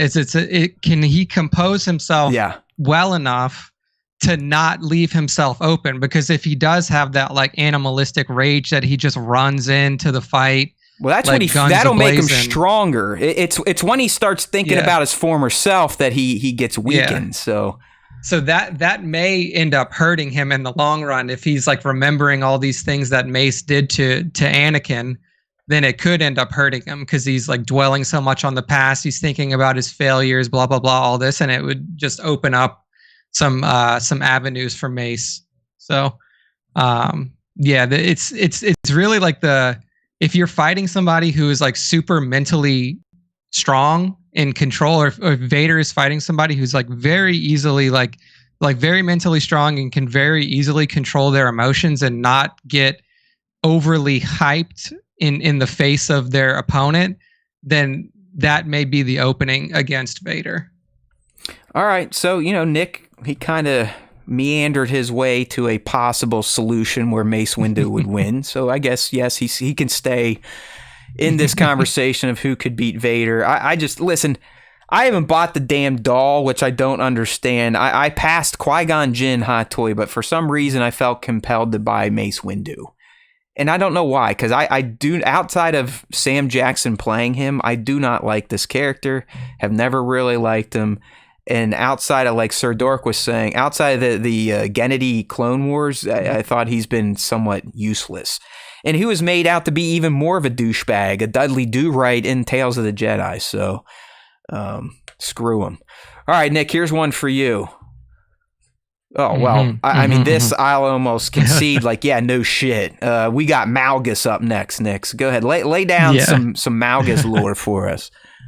I mean, Darth Malgus is essentially like I mean, he's Darth Vader without needing robot legs and arms, right? I mean, he's just a hulking mass of a human. Yeah, like he is just a giant being that is incredibly strong. Even though you can see that he does have some appendages, or like some appendage covers and like a suit of armor like Vader does, he didn't lose all of his limbs like Vader did. So he's still able to channel lightning, which Vader can't channel. his brutishness is crazy though. Like if you just watch Malgus fight in some of the, and again, like we know what we're doing here. Like Malgus is a character that was created in like 2012. And Vader has a Nick, very limited range of motion. You'd have to argue they kind of based him on Darth Vader. Yeah. This is proto Vader, right? For sure. I mean, he even like, has a white head, for Christ's sake. Yeah. This is for sure proto Vader, but like the fluidity of the movement, the strength, like just the pure brute strength, the ability to channel like elemental lightning and force powers through his body, and then just his fighting style. And he's also, and this is something that I'll probably refer to again in like with other Old Republic Sith or characters, they're just more practiced in combat against actual Force combatants. Yeah, because that's all they did, right? I mean, this guy led an army of Sith against the Jedi. Yeah, exactly. So like he's used to fighting the best of the best Jedi, like on the planet, like in the galaxy. It's not just like he's cutting down kids or he's fighting like old people who are, you know, that was Lord Vader, like that. Nick. Like, come on, don't give Darth Vader credit for the babies. You're right. But it's just that level of combat. Like, you know, if you can be the best karate combatant, you know, in your dojo, but if you go up against a guy who's a 3-time world champion who's fought the best of the best constantly, you're going to get your ass kicked. And like, I feel like that's kind of what it comes down to with Vader a lot of times with Old Republic characters, is that he just doesn't have the experience fighting that style of combatant. So I think that gives Malgus an edge, and just like he's just like Vader +1 on everything. In terms of just like his bodily like abilities and his capabilities, stuff like that. Yeah, B-Mad, he's bringing up the scene, right, Nick? There's a, like, he just basically crashes into the temple and is like, let's fucking throw down. Dude, I love that. That was one of the launch trailers for that He's game. like, okay, and yeah, like I want to play this. Yeah, that alone, I was like, oh, I'm going to play this game. Yeah, because it's like they crash a ship into the Jedi temple. The Jedi have no idea what the fuck's going on. The hold opens, and then you just see a bunch of red lightsabers ignite, and you're like, oh, shit, it's on. Yeah. What's the story behind that? Did he crash on purpose just to kind of make an entrance? Yeah, or he's just like, fuck it, this is the way we're doing it. Dude, it was awesome too, because like in that cinematic, it kind of shows it tries to show off most of the characters that you can play. Like the Sith like crash in, so you see people with the double-bladed sabers, you see people with 2 sabers with a single saber. Then you see the bounty hunters who are on the dark side. They're like jetpacking down and coming in. You see the Imperial operatives like sniping people. They did a really good job with that cinematic, and it really does show you like what the Old Republic can be in terms of like the content that can be shown from that era. But yeah, it's like Malgus fucking crashes into the Jedi temple and just like murks all these Jedi that are in there. He's like, I don't need to get out of here because I'm killing everybody. I'll just walk out. I don't need this damn ship. Yeah, no, I remember that. He is the man. And listen, I always loved Darth Vader. He's number one. But come on, I don't even think it's a fight, to be honest with you. It's tough. Right? It's tough. Yeah, and like, you know, I would really love to, and I think they're trying to do it, and they've started to do it a little bit. It's like, you know, as they're adding Vader into things now, they're kind of like updating his abilities, for lack of a better word. Like, oh, well, you know, like he's obviously like super strong with the Force, so like he can, you know, pile a bunch of rocks on top of Kenobi and like just give him a little bit more prowess. Oh, yeah. Well, he pulled down his own starship too. Remember? I mean, he got his own starship. Like, well, we showed this Star Killer character can do it, so now we gotta let the big guy do it. So, and he did, and he did it quite forcefully and ripped it to shreds. But just on looks alone, Malgus wins. You know what I mean? Like if it's just like if it's a fashion show, right? Who looks more like a Sith badass? It's Malgus. And you know, rest in peace, all the people that brought Vader to life. I hate to say it. I feel like I'm going to be struck down by some Force lightning. But this dude, Malgus, he is a bad man. All right. Who we got next that can beat Vader? Well, it's our buddy Yoda. Okay. We're kind of opposite. I'm a little more down on Yoda. Nick's a little more down on Vader. So we'll see where this goes. But listen, I'm not going to be a complete chode here. I do think Yoda, if focused, could definitely mop the floor with Vader. I mean, he more or less in Revenge of the Sith says, no, listen, I got to go take on the big guy because he's pretty fucking powerful. You need to go handle your bro. I think it was reversed. Palpatine absolutely nukes Kenobi in a second, and Yoda probably nukes Anakin in a second. So I could see this little guy, even though you gotta remember, Dooku didn't best him. He foiled him because he knows he's a Jedi, and he gave him something else to focus on, which was saving his two underlings. But I think no bullshit, mano a mano in a ring. Yoda, I hate to say it, man, makes mincemeat of Vader. Those little spinny flippies. And the way Vader's got to move because of the armor, it ain't going to bode well for him. I think Yoda's speed alone is detrimental to Vader in the armor.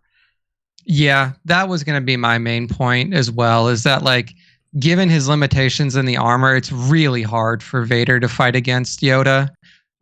He's just like even aside from his speed, his stature, like he's so small that like Vader's got to swing down at him. And he's not the most agile person in the world. But I don't think that, and the problem is like Yoda like works his way inside, slashes one time across that fucking box on his chest, and he's done. Like, yeah, it takes him out. It reduces some power, as we saw Kenobi do it to him. I mean, you take out those breathing controls, he ain't gonna have the same gusto coming at you. Yeah, like it's just hard for him to be able to deal with somebody with that level of agility. Yoda can lasers Vader's knees. That's right. I mean, that's how I fight. That's true. I'm an ankle biter. I'm a little guy. I'm like, just get on their ankles till they fall down. Yeah, you just cut him off at the knees, and then that's it. And then he's really fucked.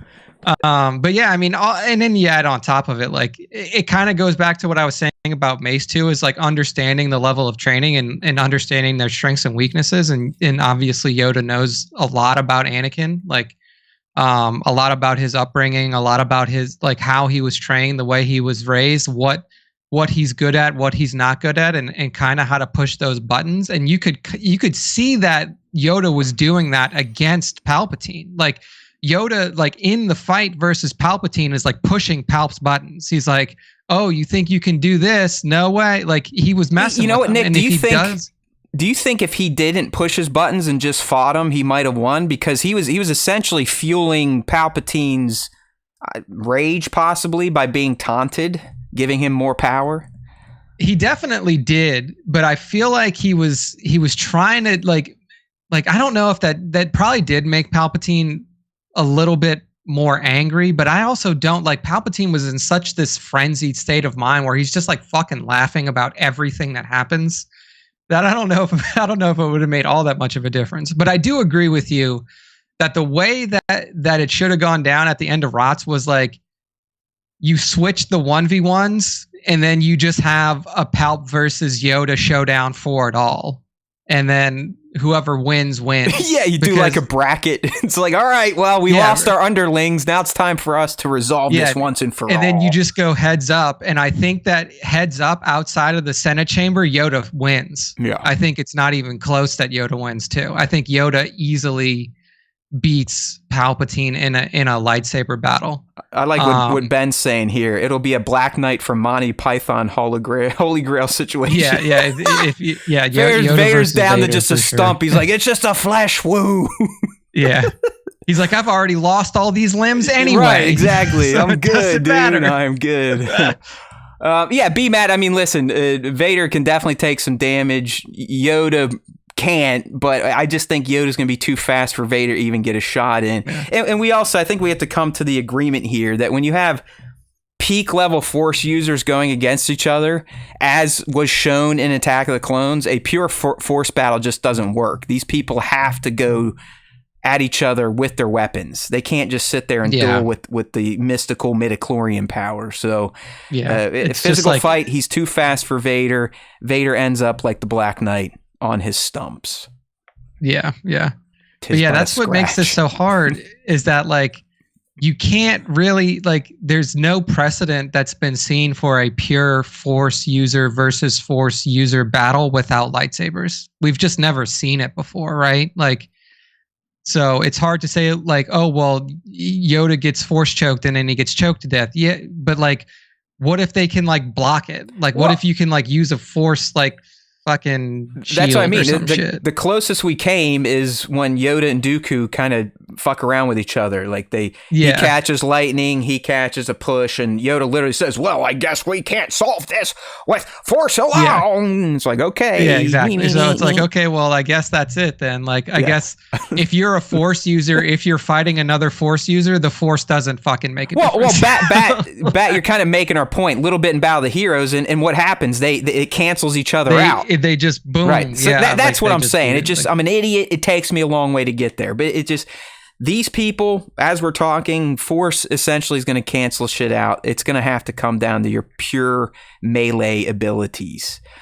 Yeah. All right. Yeah. Yoda, we give you the victory, good sir. All right, Nick, one for you. Traya, who used to be a Jedi, right? Kreia.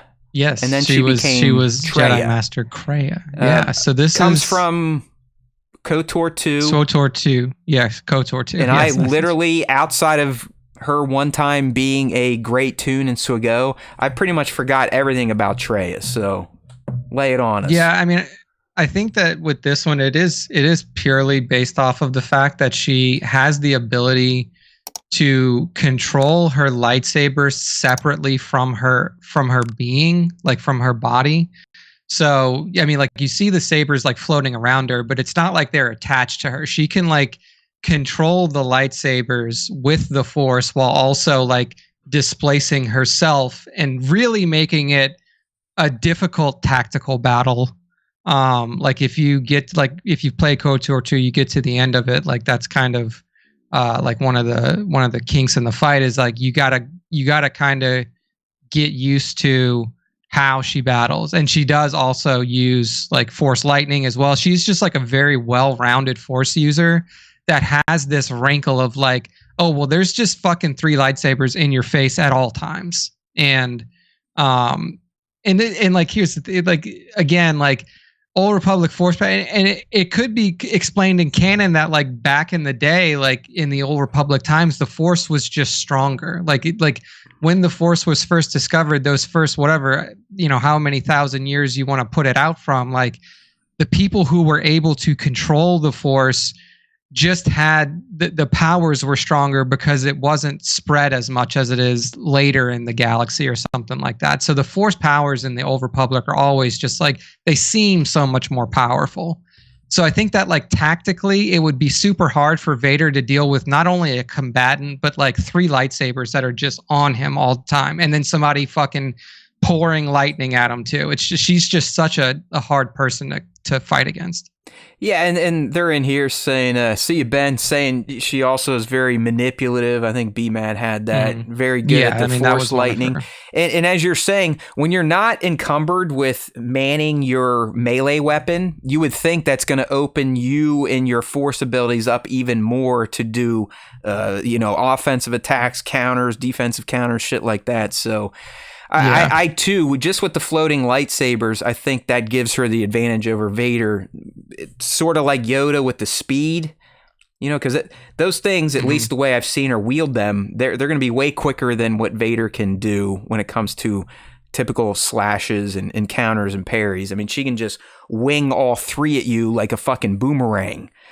Yeah, exactly. And she doesn't even have to be close. So it's not like, oh, well, I parry these blades and then I can move in at her. Like she can keep distance as well. And yeah, she's a super cool force user, honestly. Like I think that if you were to put something like this in live action, it would seem OP and people would be like, well, how does anybody beat her? Like, it's just stupid. Nobody can beat her. Like, well, I mean, she basically has a permanent barrier, right? With the lightsabers. Yeah, I mean, she can use it. Like if she's getting like really, backed into a corner, she can like bring them to herself and kind of manipulate them to deflect blaster bolts or whatever it is, like have a more defensive posture. She can use them in an offensive posture.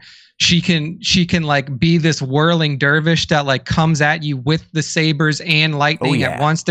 She has a very cool tactical ability. Like the way that character was built is to be like, how do you fucking fight her? Like, how do you really fight her? And the answer is like, you really have to like close the distance and get close. But that's Vader's weakness, is like when somebody is like, can weave in really close to him, because he doesn't have the fluidity of movement to be able to like parry and move and dodge like strikes that are super, super close to him. We should talk to the Imperial engineers and be like, we probably shouldn't have put the controls right on his fucking chest. Right? Yeah, because it's like that's the problem. It's like, can't you put it like inside the back of his helmet or something? Like what are we thinking here, Palpatine? I mean, that's like a fucking bullseye sign on his chest. It says, hit this and I'm out of order. Like, I just stop. Yeah, exactly. Yeah, you put a whole circuit breaker panel on this dude's chest, and it's the most obvious thing. Like, another fuse is out, Palpatine. I can't do shit. Yeah, it's like my left leg doesn't work now. Can somebody? Like, can somebody come check this thing out? Circuit for my hand is down, bro. I need a tune-up. Man, I need to. Yeah. I have not. I think KOTOR 1 played multiple times. The second one, I only think I played once, and I pretty much completely forget everything about it. Did she lead Scion and Nihilus, or were they like a triumvirate? They were the triumvirate. Like, they were the triumvirate is how they were referred to. But she was definitely like, she is your companion through most of the game. Right. And then obviously switches sides. I think like she separates off from your party at some point, and then like, she comes back. So is she Kreia for a good part of the game and then turns, or is she always Kreia? She's Kreia in the beginning, I believe, or she presents herself to you as Kreia. Okay, like a Jedi Master. But she's already. I can't remember. She's already bad. You think? I'm pretty sure she had already fallen or something like that. I can't remember the specific details of it, because like I've only played that game once or twice, so I should do a replay. Because I really enjoy the Sith that were presented in that game. We'll get to the other two a little bit later, but like, I think that they were really cool Sith. So I need to check that one out. There's so many little like I need. Now that I don't play stupid So-Go anymore, it has opened up my gaming, but I'm trying to time back. Yeah, I mean, but then right now it's Diablo grinding, and I'm having fun, even though it's just fucking mashing buttons. I got to finish Fantasy VII Rebirth. I want to try Space Marines 2. And then who knows what's coming in 2025. It's going to be a whole new year of gaming for me. All right, let's move on to our next, not victim of Vader, but someone that is going to turn Vader into a victim. And I get his spawn, Luke Skywalker. I mean, there you go. We kind of already saw it happen, so this is a thing. And this wasn't even peak Luke, right? I mean, we're talking Luke just becoming a Jedi Knight, and he defeats his dad after he taps into the dark side and realizes like, I might be taking this too far. But he does technically beat him. He bests him, he disarms him, and he could have killed him if he wanted to. So yeah, I mean, it's kind of a known thing. But if we progress Luke to, say, the Mandalorian era, then it becomes an unfair fight, I think, where Luke would honestly make mincemeat of Vader and more or less flip the table on him, and it would be a recreation of their Bespin duel, but the roles would be reversed, where Luke would now be the one taunting and playing and goading and treating him like a chew toy. But yeah, I mean, come on, Luke, he was destined to beat him. He did beat him, and he didn't even beat him at peak Luke Skywalker. He was essentially Padawan Luke, and he beat him using the dark side. Yeah, it's just so hard in this fight for Vader, because there's so many hurdles you have to jump over mentally. And like, we could see it, like you said, you see it in the throne room fight, where it's like, eventually it's going to come to a point where it's like, can I actually kill my son? Like, he would have to jump over that hurdle. But then also, like you mentioned, the physical limitations. Once Luke is at peak Luke, I mean, this guy is one of the most formidable Force users in the galaxy. As long as he doesn't use too much. Can't use Yeah, too much. as long as too much he doesn't at once, sit there. right? Yeah, you can't sit down and think too hard about it, or else it will literally kill him. But yeah, I think this one we saw play out in real time. And like, I guess this is a proof point for a lot of the other characters that we're talking about. Luke had essentially no lightsaber training, like zero. Like this dude, at least from what we saw, like we can't, obviously you're not going to know all the stuff that George Lucas had thought up in his head, but what was presented to us is like, he was using the remote in 4. We know he had training sessions with Yoda, but like how much lightsaber training was Yoda actually doing with him? We don't know. Probably not a lot. Not on screen. Yeah, not on screen. So the only on-screen training is literally against the remote wearing a blaster mask for 2 minutes. Yeah, that's it. And then like you get this 3-second fight in in the dark side cave on Dagobah, and then that's about it. Mm-hmm. Like, so that's what's funny with compare Rey, that, because we just put out a clip about Rey, like, is she underrated? And a bunch of people start on that, like, yeah, she was cool, and then all of a sudden she had all this force power. I'm like, have you not watched the original trilogy? I mean, dude, he's a spawn of Skywalker, but he had zero anything. Same as Rey, and Rey read a few books and could tap into. I don't know why it's so odd when Rey can figure out the Force when she literally mirrors Luke's journey. It's the same shit. Yeah, it's very similar. It's the same shit.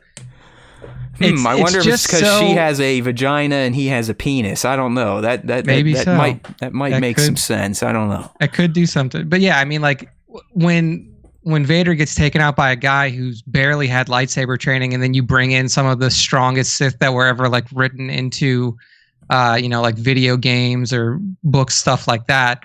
It's like really hard to say like, well, this guy who got beat down by his 26-year-old son, who's not even a Jedi Knight yet, is gonna beat Darth Revan in a lightsaber battle. It's like, it's just not gonna happen. Poor Vader, man. Poor Vader. I feel bad, Darth. I didn't mean it to turn into this, my man. We're just getting piled on like you're some schlub. I mean, you were the terror of the galaxy for 18, 20 years. And people forget that. All right, you might not fare too well against other Force users, but you were a dude, Darth Vader. Don't let these people upset you. Okay. I think what it does most is like it puts into context like that time in the galaxy, right? Like that time in the galaxy, they didn't really like Vader and Palpatine didn't really have anybody that could physically stand up to them. No. Like there was nobody that was they also like had a fucking physical Death Star, I mean, yeah. So like it was just such a time, like it was a time period where like you couldn't have there was no like person until Luke came along that could stand up to them. But in any other time in history, or like going back in history, you had people that would step up to you and be like, I'll just fucking fight you right now and we'll see who wins. But they just didn't have that in the Empire time period. So Luke, that's an easy one. We've seen it, and it would only get worse the more Luke advanced in skill. Yeah. All right, Mr. Krusty here. Mr. I hate myself so much that doesn't he essentially just kill himself over and over and over again? Darth Sion, Nick, so lay it down. Yeah, so Sion's a fun one because sad he sack is of shit. I mean, he is an ugly looking dude. Yeah, so Sion's body is technically like decayed and shattered. Like that's why he looks the way that he does, like broken stone or something like that. And his body is held together purely off of dark side force, power, and hatred. That is how his character is described. And he really is just like this unstoppable tank force that like you can't kill him by stabbing him. Like you can't cut his body in half. Sion might be on more life support than Vader, to be honest. Truly. So like really, like I can't even remember how, like, because at the end of SWTOR 2, you fight all three of them. You fight Nihilus, Sion. Well, I just remember from SWGO, Nick, his moves were essentially raging out, and then if you kill him, he comes back to life. So I mean, exactly, that was his power set. Yeah. So he did the big red death force bubble. Like he'd be like, and just crush people. Oh. Then he'd rage, and then you couldn't kill him. He'd just come back to life. Yeah. So like that's kind of his thing, is like this unkillable demon type of character that like just resurrects, and like you have to he's kind of really, like I don't even know what Vader was aspiring to be, you know, kind of keep himself together through hate, right? Yeah. And fueling his power through rage. Yeah, in that similar vein for sure, where it's like I only function off of dark side power and hatred. That is what I function off of. So it was kind of like him and Malgus put together makes Vader in a way. But yeah, Scion is just like, I think that this would be the closest fight in terms of like who Vader would probably have the easiest time, or like the closest battle with. I would say it's Scion. I'm with you, because I mean, I can't even remember how you kill him. They're both broken, right? Mm-hmm. They're both not at full health. Clearly, I mean, this guy is way off the wagon. I mean, this guy is just he's not doing well. At least Vader had an iron lung to kind of help with his health. So, yeah, I mean, toe to toe, it would be a match. But I think just Scion's, the whole concept that he's more or less a demon, as you said, and unkillable. I think he might be even angrier than Darth Vader himself, and that could carry him to victory. Maybe. Yeah, that would be a fun one to watch. Out of all the ones that we've talked about, I think that would be the most fun to watch. B-Mad's thinking Traya kills him in game. Again, it's Traya might Traya might have killed him. I can't remember like a lot of this KOTOR 2 storyline. I gotta play that again and refresh myself. But it's been so long. I just deleted it. I have a feeling though now it probably plays like ass. We've been, that's a problem with a lot of us old gamers. They've made gaming so much easier these days. It's so easy. They really have. I mean, you really don't even have to think. It's gotten so bad, Nick. There's that game coming out where they're like, yeah, we're not giving you anything. You don't even, there is no HUD, there's no menu, there's no objectives, there's nothing. You just fucking walk around and experience the game. Where I don't know if I could go back and play these games where you actually like have to pay attention and think. So we'll see. Yeah, I know, right? We'll see. It's just so much easier when there's a dot on the map that I have to walk to. Yeah, like go here, idiot. It's like, okay. And that's why, I mean, I love the Zelda franchise, but that's why I've gotten away from them. It's too ambiguous where you need to fucking go. Even with the markers, they're like, go here. You get there, and it's a goddamn mountain. You got to figure out how to get up the mountain. So whatever. I digress. Moving on. Who's next? Oh, my man. Palpatine. Do it. Mr. Sheev himself. Looking so happy as he sees son and father dueling in front of him. I mean, come on. This is a no-brainer. I mean, outside of getting a little too arrogant there at the end as he was frying Vader's son in front of him, Palpatine could beat Vader any day of the week, any time of the day. In fact, it was something he kind of reveled in. He had fun with it. If you've read the most recent shitty run of Vader comics, I mean, that's pretty much was the entire story.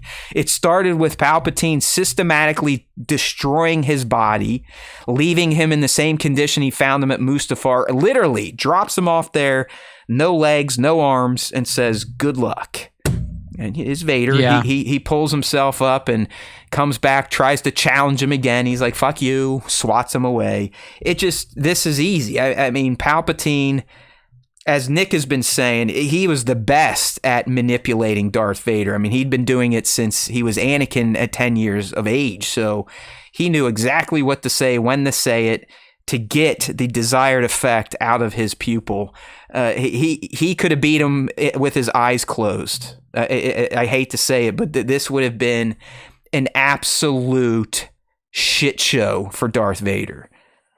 Yeah, like Vader gets 0 attacks in type of fight. No, 100%. Like it's Vader was groomed his entire life growing up by Palpatine. Yeah, I mean, 100% true.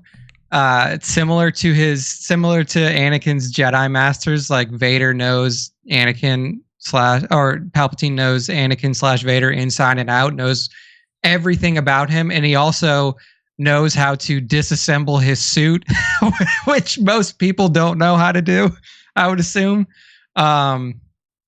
But yeah, I think that this one's over before it starts, and you can kind of see that. Like Vader is just like a I don't like to use this terminology because it's shitty, but like he's like a beaten dog in front of Palpatine. Yeah, and like he's his bitch. There's just nothing that Vader could do to contest Palpatine in any meaningful way. I just don't even think it took his son kicking his ass and then seeing him murdered right in front of him for him to finally go, you know what? I might finally stand up to this asshole who has done nothing but brainwash me for most of my life. Yeah. And honestly, like, it took Palpatine being distracted for Vader to be able to take him out. Yeah, he was getting his rocks off frying Luke. If he would have just done the job and turned it up to 50,000 volts, that would have been it. But he's like, he was playing with his prey like all good bad guys do. Yeah. So, I think Palpatine, like obviously we know that, and this Palpatine is probably the clearest, can just call up the clearest defeat, call right? Up the tech guy and be like, hey, shut this guy's fucking breathing tube off. No, he probably had a built-in remote where you could be like, you're not breathing. You're breathing again. Oh, you're not breathing. Now you're breathing. How you feeling today, Darth? You pissed off now? All right, go kill some rebels for me. Yeah, he just uses it like a TV remote. Yeah. All right, up next, who we got for young Nick? Ooh, the World Eater, Darth Nihilus. Literally. The suckers of, right? He could soul suck an entire planet or some shit. So, besides looking awesome and becoming a kind of a bit on the Stern Show because they interviewed someone as Darth Nihilus at a con, and they literally talk like this. Oh, who are you? I'm Darth Nihilus. Trust me, I know Nova and Bat, they know what I'm talking about. But I mean, this guy, he's literally called a world eater, right? So, Nick, what could he eat worlds? And if he's eating worlds, he's definitely eating Vader's lunch. Indeed. So that was Nihilus's thing. Like, if you had to break down the triumvirate by like styles of fighting, like, Scion is the crazy rage tank. Like Traya is like this master of manipulation and tactics, and then Nihilus is like this draining force that can literally, like his move in SWTOR is to literally drain the life out of every combatant on the field. And then he also had a one hit. So does he have a one hit in the game where he does that punch and you're gone? Yep. Yeah. So I mean, he did that to a planet basically. Like he entirely drained the life force out of a planet. And that just and this is the type of shit that you deal with in the Old Republic, right? Like that's the blown out level of power that you see is like this one Sith literally drained the entire life force from a planet. So and he's also a very good lightsaber combatant. So I think that like he's sitting there kind of, just draining what little life is left out of Vader. And then just moving in for the kill after he can see the desperation and the fatigue on him. Because the life draining, the coolest ones. I would think, could not be as easily blocked as say like a forced throw or a forced choke, right? I mean, the life draining seems like a whole different class of almost arcane Sith ability. Yeah, it almost seems more similar to like I don't even know how to put it. Like it's more similar to like the elemental Sith powers where it's like you can like summon shadows that attack people, or you can like with the Force lightning, you can like shoot Force lightning at somebody. And for a lack of a better kind of a analogy, it's more mother night sister type of stuff, right? Yeah, it is way more similar to like Night Sister magic where you're like manipulating something's life force more than like manipulating their body. Got you. It's not like he's not like hooking up a like a tube to him and then sucking his blood out. Like he's manipulating the actual life force of the creatures. So yeah, this one would probably be over before Vader could close the distance. Hey, just drain him out. He'd be getting slower and slower and slower until he just fell over and you see he's nothing but a zombified corpse left. Yeah. Man, poor Vader. Don't do that to him, Nihilist. Don't treat him like that, okay? You can't do that to him. At least try to fight him a little bit before you pull out the life drain. Okay. This is just making me want to play KOTOR 2. I know, no shit. I'm the same way. I'm like, characters. damn it. Screw you, Diablo 4. I don't care about my end game anymore. It's time to throw in an old game that's probably going to piss me off. Okay. I've got Mr. Hello there. Another one where, like, he did beat Vader in human form. He did beat Vader in Vader form. So he is on the record, Obi-Wan Kenobi, as defeating Vader in both of his forms. You could argue even peak Vader, Lord Vader, he beat him. He just didn't finish the job because he's a stupid asshole and got all emotional about some brother feelings he had for Anakin. But Obi-Wan Kenobi, I mean, you can make the argument, Nick, he probably could have beat him on the Death Star if he didn't have the plan to become one with the Force, because he knew that was going to help him more with Luke. But I think Kenobi, it's on screen, it's canonized. He can beat him, but as B-Mad is bringing up a great point, can he kill him? And the answer is no. He can't. Yeah. He had multiple opportunities to kill him. Revenge of the Sith, the Kenobi series, hell, even on the Death Star, and he opted to pass each time. Yeah, I think that this is an emotional block for both of them. Like, I think that Vader, if it came down to it and the opportunity presented itself, could have killed Kenobi at a certain point in his life, 100%. For sure. But I don't think that Obi could ever kill Anakin or kill Vader because he knows it's Anakin inside. Like, I don't think that he would ever, like, no matter how beat down he was, and he was like, he could be on fire next to a river of lava and Obi-Wan Kenobi could still not kill him. So, yeah, I think that while he would win in a duel, like you were saying, like just straight up from episode 4, I don't think that he could actually kill him. I don't think he could do it. Yeah, and this isn't really the crux of what we're just talking about defeat, so it still makes sense. But that is a good point. Vader definitely could kill Kenobi. Although you got to ask, on that moon planet, I guess he just assumed that burying a human body in a bunch of rocks would take care of the job. Was it kind of the same mistake Kenobi made on the banks of Mustafar Lava River, where Vader should have just actually finished it? Or maybe Vader can't kill him either. It's the downfall of every Star Wars character, right? Confirm your kill. Nobody does it. Nobody does it. Right. Nobody does it.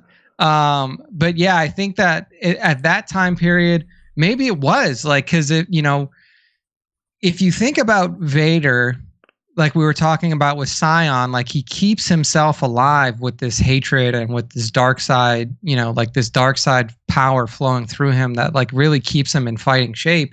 And one of the things that was always like on Vader's mind prior to the end of episode 4 was like Kenobi. I gotta get to Kenobi and fucking get my revenge. And that's what really kept him pushing it, like kept pushing himself to be better and like to be this force in the galaxy. And then if you really look at episodes 5 and 6, is like once Kenobi's off the board, he softens, right? Like he softens towards his son with the ability, like he could have killed Luke Skywalker right there on Bespin and doesn't do it. He could have let the Emperor kill Luke at the end of episode 6 and doesn't do it. So like once Kenobi is gone and that beacon of searing hatred is removed from his life, Vader softens to a point to where he's like, is this even fucking worth doing anymore? Like I'm stuck in this position because of the path that my life has taken me on. But like now that Kenobi's gone, like I really don't have that burning desire to be that person that I was anymore. So yeah. I don't know if they could kill each other. I really don't know it. That's a good point. Maybe a debate for a different day, but if it came to just a defeat, ultimately Vader kills him. Yeah, fight. We know Obi-Wan can do it. So sorry, Vader, you lose to your master again. Yeah. I'll let you take this one. I kind of read what the Screen Rant person was going with, and I was vibing with it. I mean, you remember, he's Darth Plagueis the Wise, right? And even Palpatine was pumping up this dude's wisdom, and he was so damn powerful, he could even figure out how to stop those he loves from dying. So we at least know from that Plagueis had the mind to gain the power. Being immune, he doesn't physically look as intimidating as Vader. Not sure what his lightsabers or skills are like. So, Nick, what do you think? I mean, does Plagueis defeat Vader on his wisdom alone and his knack for manipulation? Or does he also kind of have some combat skills to back up the Wise title? Yeah, you see, this is one that I am moving towards disagreeing with. Okay. Because in the books, they're like, yeah, like Muns aren't the best combatants. They're really not that great at physical combat, which is why Plagueis tried to stray away from that as often as possible. Like, he didn't kill Tenebris in a battle. Like, he collapsed the fucking cave on him. And he didn't, like he's not the one who's on the battle. Like, he didn't kill Darth Venomous. I think he did kill Darth Venomous like in like a fight, but it was like he had already used some sort of manipulation on Venomous and like ambushed him in a forest and then like took him out. So on this one, I'm tending to disagree, because while he does have like decent powers of manipulation, that's not really what he was focused on. Like, his focus was on extending life, and becoming like the ultimate Sith master who defeats death and then takes over the galaxy. So it's kind of hard for me, to say that in like a fight he would beat Vader, because I think that even in Vader's diminished form, he is still a better lightsaber combatant than Plagueis was. I mean, I'm not going to lie. The image we're using here on the live stream, if you want to join the live stream, we now do vertical and horizontal. YouTube.com/Star Wars Time Show. Wednesdays, 5 p. Eastern, as close as we can get. You look at the image of Plagueis on the live, he looks like an absolute putz bag.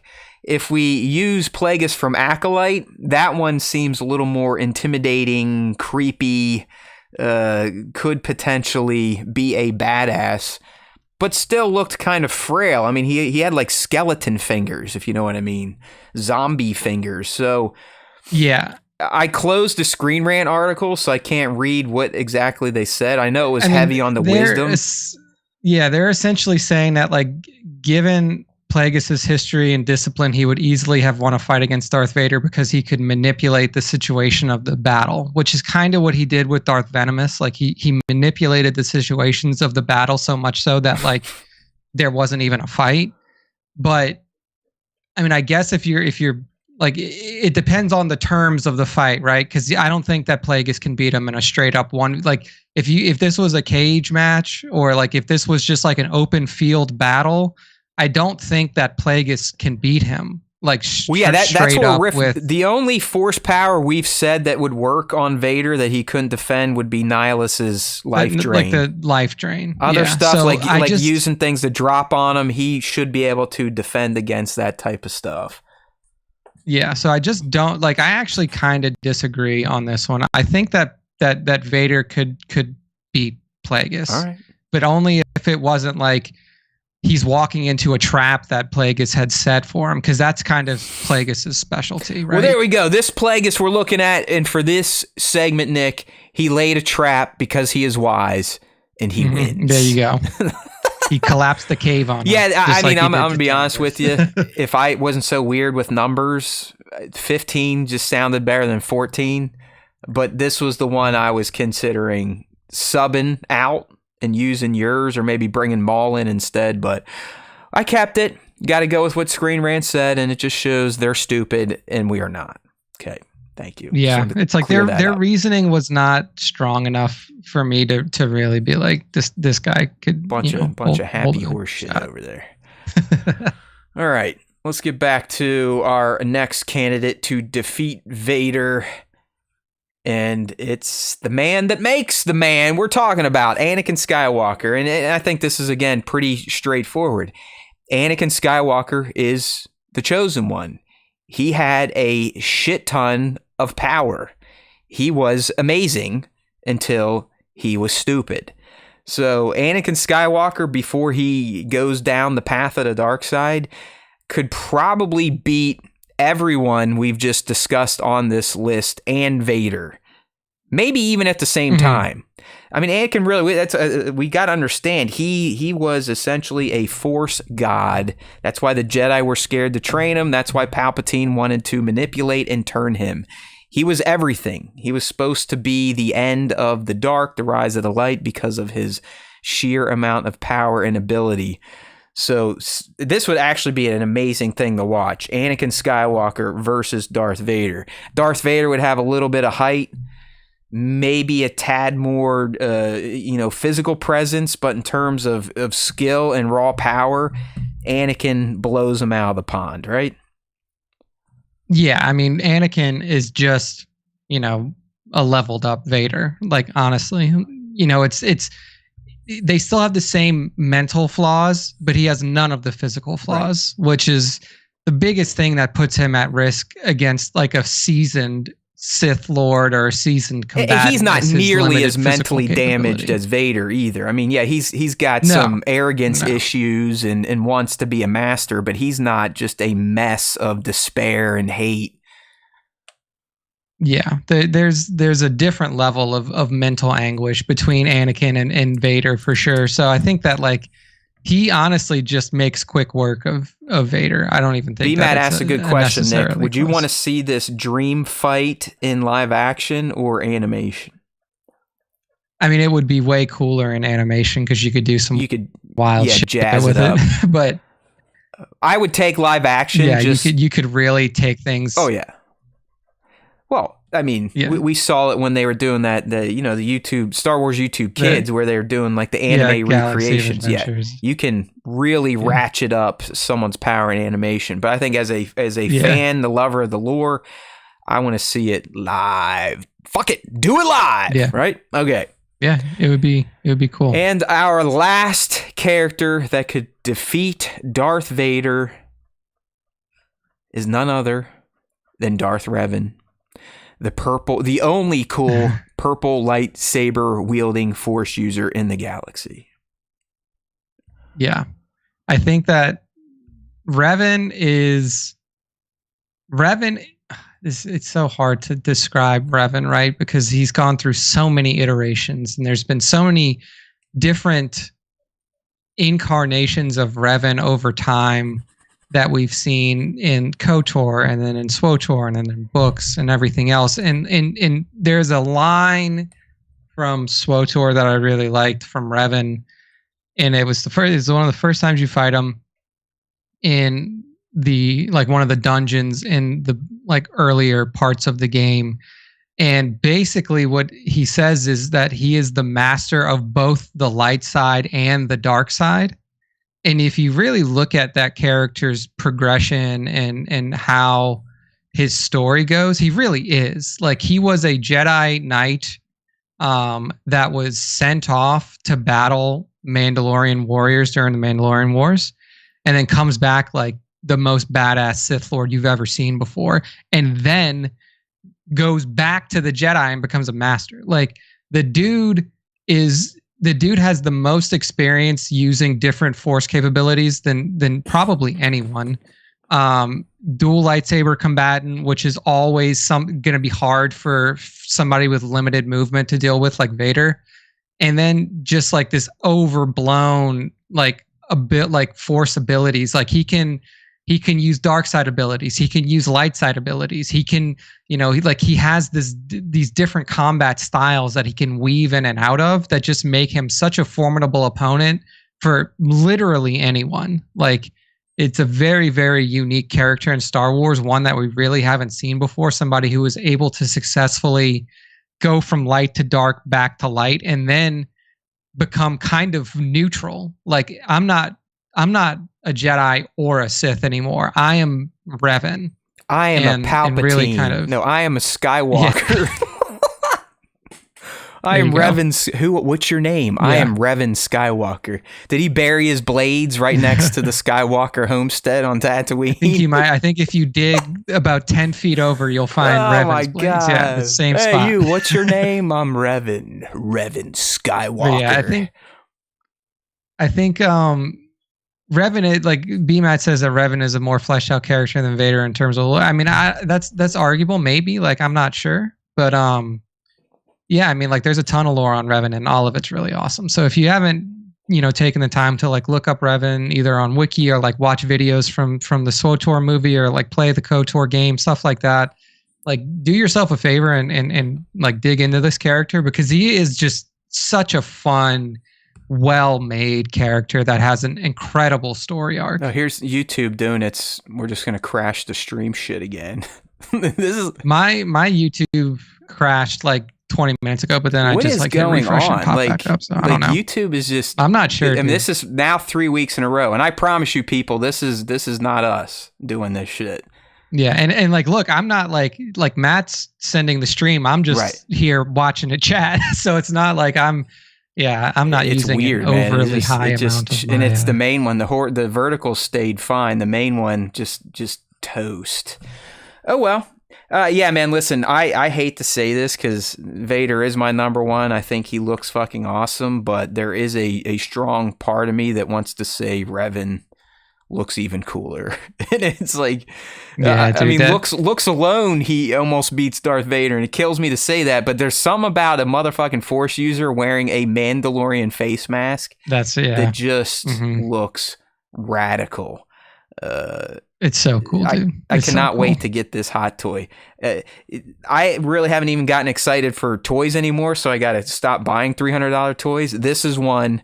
I just saw him again today when I went to order Savage Opress. I fucked up and got another one. I was like, I cannot wait for Revan to show up. He might have to sit right here on the desk, and Darth Vader is sitting right next to me, hearing all this, getting very jealous. But man, is he a badass looking Force user? All right. Yeah. I mean, I hope that one day before I die, I get to see like actual canon Revan, like either in an I don't care if it's animated or live action, but I think that like, you know what, if people like, it doesn't matter what you make in Star Wars anymore, it's gonna get shit on. It's just how it is. Like George Lucas could come, like I guarantee, here's a guarantee I can make you. Disney could hire George Lucas to ghost write and direct a show, and people would fucking I honestly think that's brilliant. I would love that, because then we could all be like, see, you fucking morons, you don't like this shit anyways. You don't know what you're talking about. Yeah, like, and it's true. Like they would, because people just rage bait and they hate everything. And like, if you just said like, oh yeah, like this show was made by a new director and a new writer that like we're that's going to enter the Star Wars galaxy for the first time. And then after the show's over, they'd be like, hey, guess what? It was really George Lucas. Throughout that whole show, people would shit on it. And then at the end, when they say it's George Lucas, those fuckers would look like they just got hit by a car. They would start the MAGA spin. They'd be like, oh no, that's not what we said. Well, here's the clip. I didn't say that. Well, here's the clip, like, asshole. I didn't say it. Welcome to fucking American politics these days. So like in that vein, I really do want to see like Revan on screen. It's gonna get shit anyway. It's gonna get shit regardless of what you do. So just make Revan and make the best version of Revan you can. Like, bring what was the author's name? Who like the guy's name who wrote the KOTOR 1 script. I used to know his name, but now it's Karpashin or whatever. Yes, Drew Karpashin. Yeah, that's him. And he bring him back to write the show or write the treatment for it. Fucking let George Lucas do it. Let George Lucas direct and do the screenwriting and all that. Like just give us Revan in like a visual format that's canon, and I could be happy with my Star Wars life. Amen. I will tell you, Nick, I think our experiment kind of worked. Now, knowing us, it's not going to mean like sustained new users and higher views, but We are at almost 200 total between the two streams, which is a significant Look at uptick. that. So, Yeah, well, thank you to everybody who tuned in via the vertical. which looks absolutely busted, man. It looks so fucking shitty. I can't take it. And literally in the back of my head, this entire show, I've been like, how am I going to fix this? How am I going to crop it? I got to search this. I got to do that. Like, I can't let shit go. It's a problem I have. Anyways, we made it through. We just laid down 15 characters, maybe 14 characters that could have whooped Darth Vader's ass. Yo, speaking of whooping, and I know this has been out for a while, but I was late to it, but holy shit. If you have watched the WWE at any point in your life, you've got to watch the Mr. McMahon doc on Netflix. My goodness, is that a gem of a documentary. I have heard good things. Very good. And the best part is, Nick, they got everyone to do everything before the big bombshell drop. So everyone is giving up everything, speaking their truths, and then, halfway through filming, literally the last episode, they're like, well, Vince would no longer work with us after the latest, sexual assault bombshell. So good stuff there. Good stuff there. All right, man, we did it. We've identified the characters that can beat them. So now it's time to start winding episode 333, right? Are we 333? Who cares? It's time to start winding down with this week's fan segment. That's right, people. If you don't get in for Ask Us Anything, you still have 2 opportunities to be involved with an episode of Star Wars Time Show. The first one coming up here being the question of the week. We ask one a week, usually on Wednesdays, throughout our socials. You just got to be following, have those notifications turned on, and actually interact with our content so the algos will deliver it to you. Then respond either via our story or leave a comment on the post, and we will feature it. And then we'll wrap with the top 5 Star Wars fan artist features of the week. All right, Nick, so let's go ahead and pull up that Slack board again.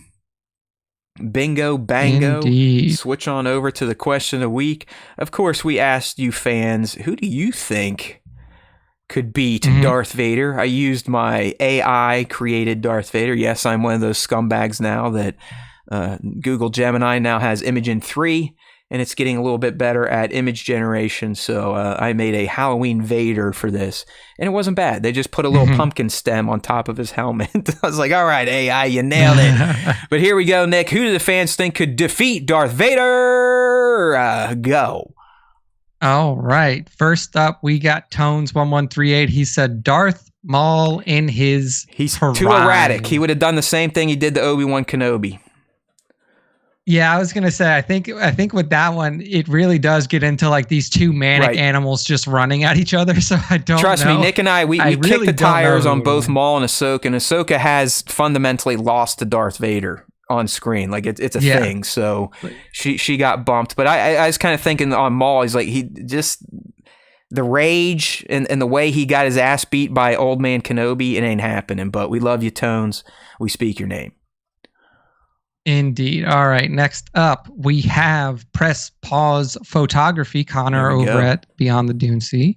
And he says, I'll answer my thoughts based on who I feel is more powerful, a better warrior. Luke and Obi-Wan defeat Vader by exploiting Vader's emotions in a way that only those two could, but I don't think either is a better fighter. Given that, I think the only one is Palpatine in canon, other than maybe some older Sith Lords in the timeline. If your name wasn't Obi-Wan Kenobi or Luke Skywalker, Vader could unleash his power unburdened by his attachments. Only Palpatine could truly outmatch his ruthlessness and doesn't raw sound strength. like Connor would have liked our segment too much because we came up with a lot more than Palpatine. We definitely came up with a lot more than Palpatine, but I will say, like he mentioned, a lot of those were your like older, old Republic Sith that aren't canon or anything. We like got that. you, So, Connor. there you go. We got you. All right. Next up, 2797 Studios, Mr. Bat says Vader was defeated a lot, actually. Luke, Ahsoka, Obi-Wan, Palpatine. If you look at Vader's badass moments, most were against regular rebels. Beside Reva and a young Luke, who did Vader really own? As we've discovered, Vader was limited and clumsy, Spaceships powerful, and Imperial purposely officers. tamed. That's very true. Yeah. He did a number on anybody who was an imperial officer. They were no match an for him. admiral or anything like that. Can't stand up. Powerful but purposely tamed for control. Vader was a tank, deadly, but can be defeated. Most powerful Jedi that know who he is end up losing to him because they pity him. They hesitate. Don't get me wrong, Vader was a badass, but ultimately a shadow of what Anakin Fine, was. bad. He's Keep right. talking shit in my He's guy. I mean, right. geez, Vader has just been taking it on the chin today. Yeah. This is terrible. I'm never when you doing a think segment like this again. Everybody's like, who could beat Palpatine? That's the So like at the end of this, Vader is essentially the biggest pussy in all of Star Wars. Yeah, I mean, let's see. So, League of Extraordinary Sixthers, she says, I don't know who per se, but I bet it has to be someone who is morally ambiguous, somebody who is willing to go the distance without worrying about breaking some Jedi code. Darth Vader was pretty ruthless and would stop at nothing. Unless that nothing was the intern his just son. got in here dropping a name. Maybe you know it because I don't. Who the hell is Kirak Infila? Any clue? I don't know that name right off the back. Like off the. Is that like an actual Sith, like species, race Sith, like one of those red people, the Masasi? Fill us in, Kung Fu. Remember, I'm an illiterate fuck, as someone called me last week. So if it coming from books, I have no clue, dude. I will say that Ryan canon from Vader comics. All right. Yeah, I would say he's way deeper into the new canon EU than probably either of us are. But it says that this guy was a male Jedi Master who was active between the High Republic era and the final years of the Galactic Republic. He took the Barash vow, which forbade him so he's like Dune from interacting. Okay. But he also he fought Vader in 19 BBY. It says. I forget that one. I mean, that Vader run was getting so shitty with the stupid dark droids and all the other dumb shit they were doing. Half the time, I don't even think I was paying attention. So he's more than likely right, but didn't make the list. Yeah. I'm just unfamiliar with it mostly because I haven't deep cut. All right. Continue. He was a war Jedi that survived 66 because he was in meditation. Yeah, he was under the Barash vow, from what I could tell, and he wasn't like on the field of battle during the. So he was doing the Torben thing. He was just floating there in the cross legs position. Indeed, he was Torbened out. So who knows? But all right. Next up says that Geek JB says Revan. Oops. We went over that one. EKU Rory says Jar Jar, of course, and hey, look, maybe could Darth Jar Jar if Jar Jar got himself into some hijinks like he did at the Battle of Naboo, where he's tripping over shit and like blasting random battle droids, maybe he could. Maybe he could. He stumble into a victory somehow. He would bumblefuck his way to victory. For sure. Michael Kramer 98 says Revan could easily kill him. There we go. Padme with her broken heart. That's true. Padme defeated Anakin Skywalker. That is for sure. Oh shit! Good one. BC Scrub says Luke. Yep, that's straight up true. Okay. I like this one from Rippick. Rippick Tan says, I'd love to see Vader versus a Balrog of Morgoth. Gandalf could definitely take Vader. Probably. And like here, dude, we could do like a crossover episode like this with like Lord of the Rings versus. You know what? I'm writing that down. Versus Star Wars, maybe.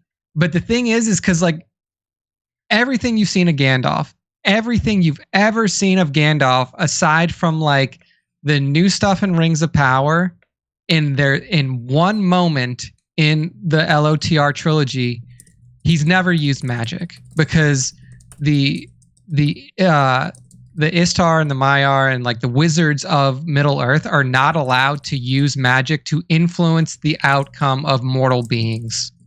So the only time you ever see Gandalf use magic in Lord of the Rings is when he uses that light ability against the Nazgul that are encroaching on to the. What about the field. "you shall not pass" thing, where he smashes the bridge? So yeah, so that one too. So like he could do that because the Balrog is a fallen Maiar. So like when he's fighting against things that are not mortal or like, you know, like creations, like he can't use it against elves, I don't think. He can't use it against men. But like we've never really seen him unleash his magic powers except for that Balrog fight. And given that Balrog fight, he may be able to give Vader a run for his money, but we don't really know the full extent of his powers. Yeah, I mean, he's a demigod, so I think he's like automatically a rung above Vader, if anything. Yeah, I mean, sure. he's supposed to be, like from all this shit I've been watching on YouTube, he's essentially equal to Sauron. Yeah, he is. They're both well. Sauron is a Maiar, I believe, they both and then are. he is an Istar. Oh yeah. No, they're both. No. You're right. I mean, he's part of the Istari, but the Istari are still Maiar, from what I believe. They're demigods. Yes. So yeah, I think. Yeah, exactly. So like they're of the same ilk in terms of their creation. And then I mean, you get to see Gandalf use magic. Like he used magic a little bit when he was fighting against Sauron. Lord of the Rings, they did. What if Gandalf took the ring from Bilbo or Frodo? Yeah, I remember that. Yeah, he would have fucked up the whole world. He would have like kind of like how Galadriel turns it down. She's like, I become the motherfucker ball. They know, if we took this on, we would win. But then we would start doing evil shit in the name of good, essentially. So. Yeah, it would corrupt. All right, don't worry. Ripik Tan's not done with these one-offs. He's got another one here. Oh, so Ripik said, he also says, I also think Batman would be able to put up a huge fight. This is one I disagree with vehemently. It's not happening. I love Batman. He looks cool as fuck. He's smart as shit. But in the end, Batman shouldn't even be able to compete with Superman. Like that doesn't fucking make a bit of sense. Batman is a dude. He's a rich dude. Yeah. That's it. Yeah, and it's like Batman doesn't have, or Vader doesn't have an easily exploitable weakness that like Batman could just like account for, right? Like the biggest thing that he has is his suit.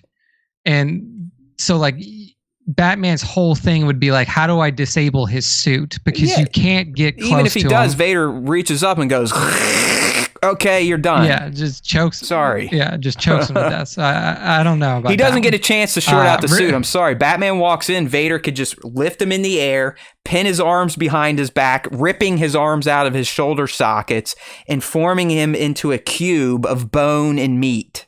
Done. Yeah, okay. It's not even close. Let's not be silly. Next one, he says, in universe, OSHA would mop the floor with Vader. This is so hard to talk about, right? Like it's because every fucking troll out there is going to be like, oh my God.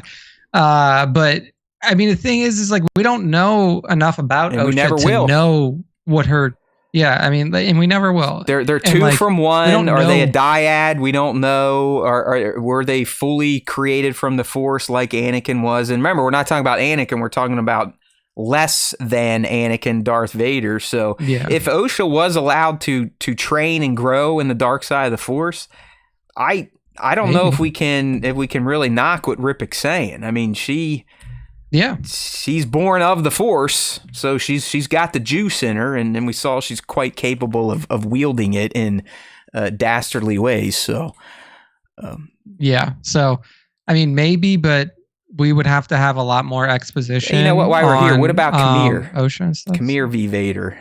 Khmer takes him out, right? I think that would be a super good fight. I think Khmer's too fast. That Khmer tactically is really hard for Vader to deal with because of his quickness, because of the multiple lightsabers, because of if he's wearing his helmet too, like if he's wearing that Cortosis helmet. Yeah. So like there's a lot that leans toward Khmer in that. You could say that his style was a bit unrefined, but so is Vader. So it would be like, to me, that would be like a super messy fight. But I think that Khmer would be a fun one. I'm actually kind of disappointed I forgot about that. Shit. All right. Well. That would be. Thanks, Bat. We got it covered now. And then the last one here. This is come on, Spencer. What are you doing? So Spencer, Baron's Black Series says, Thrawn could absolutely dismantle Vader. I mean, again, like like similar to how I was talking about Plagueis and Plagueis' ability to beat Vader, it would have to be he would beat Vader before the fight even started. They couldn't be in the same room. Like he'd have to drop like a tactical nuke on him. Yeah, like if he's in a vicinity where Vader can get a hold of him with the Force, it's just over. And like that's just that's just the truth of like a Force user versus a non-Force user fight. Like there's no way, at least that we know of in Star Wars, to dampen somebody's Force ability without them choosing to do so. It's called, I know it's not called this, but again, this comes from the comics. It's something they trapped an old Sith Lord in. It's not a Faraday cage, but it's kind of the same concept for dark side Force users where... So it's like you can like lure... So yeah, it like dampens their power in some way. More or less like, contains them within this thing. Okay. So, I mean, I guess you could say like we've seen instances of Force users being trapped behind like those laser shields, right? Like, so haven't we seen, like, I'm pretty sure we've seen stuff like that. So maybe something like that, but yeah, it would have to be in a way where like there's a trap set for him, or he lures Vader into like a ray shield. It's the same thing as, yeah, it's just, oh my God, I'm Vader. I'm smarter than this. It's the same conversation with like a Batman. I mean, it ain't happening. Yeah. If you don't have the magic in you, you're pretty much toast. Yeah, exactly. It's just an inherently unfair fight. Bat saying he still wants Vader to crush the Bad Batch. I mean, me too at this point in time, the way that series ended. Yeah, so, right? All right. There was a ferret-looking animal in Legends here. So, like in Legends, the force-blocking one. Like in Legends, that Thrawn would wear, there right? That little. So I think when he made Luke. Yeah. But there was a Jedi back in Legends that was like a little furry creature. I know what Ryan's talking about, I think, and he actually had a lightsaber that he wielded just with the Force, and he might have had Force blocking abilities. Let's leave Vader alone. I mean, we're talking about we've let half the fucking galaxy beat him at this point in time. Can we just let the guy get some of his honor back? Okay, he ain't. I mean, Thrawn ain't beating him, Spencer. The one that we should have. Yeah, the one that we should have talked about is if Kylo could have beat him, but maybe we'll save that for a different day. Yeah, we can do sequel trilogy characters, I guess. Yeah, sequel trilogy character.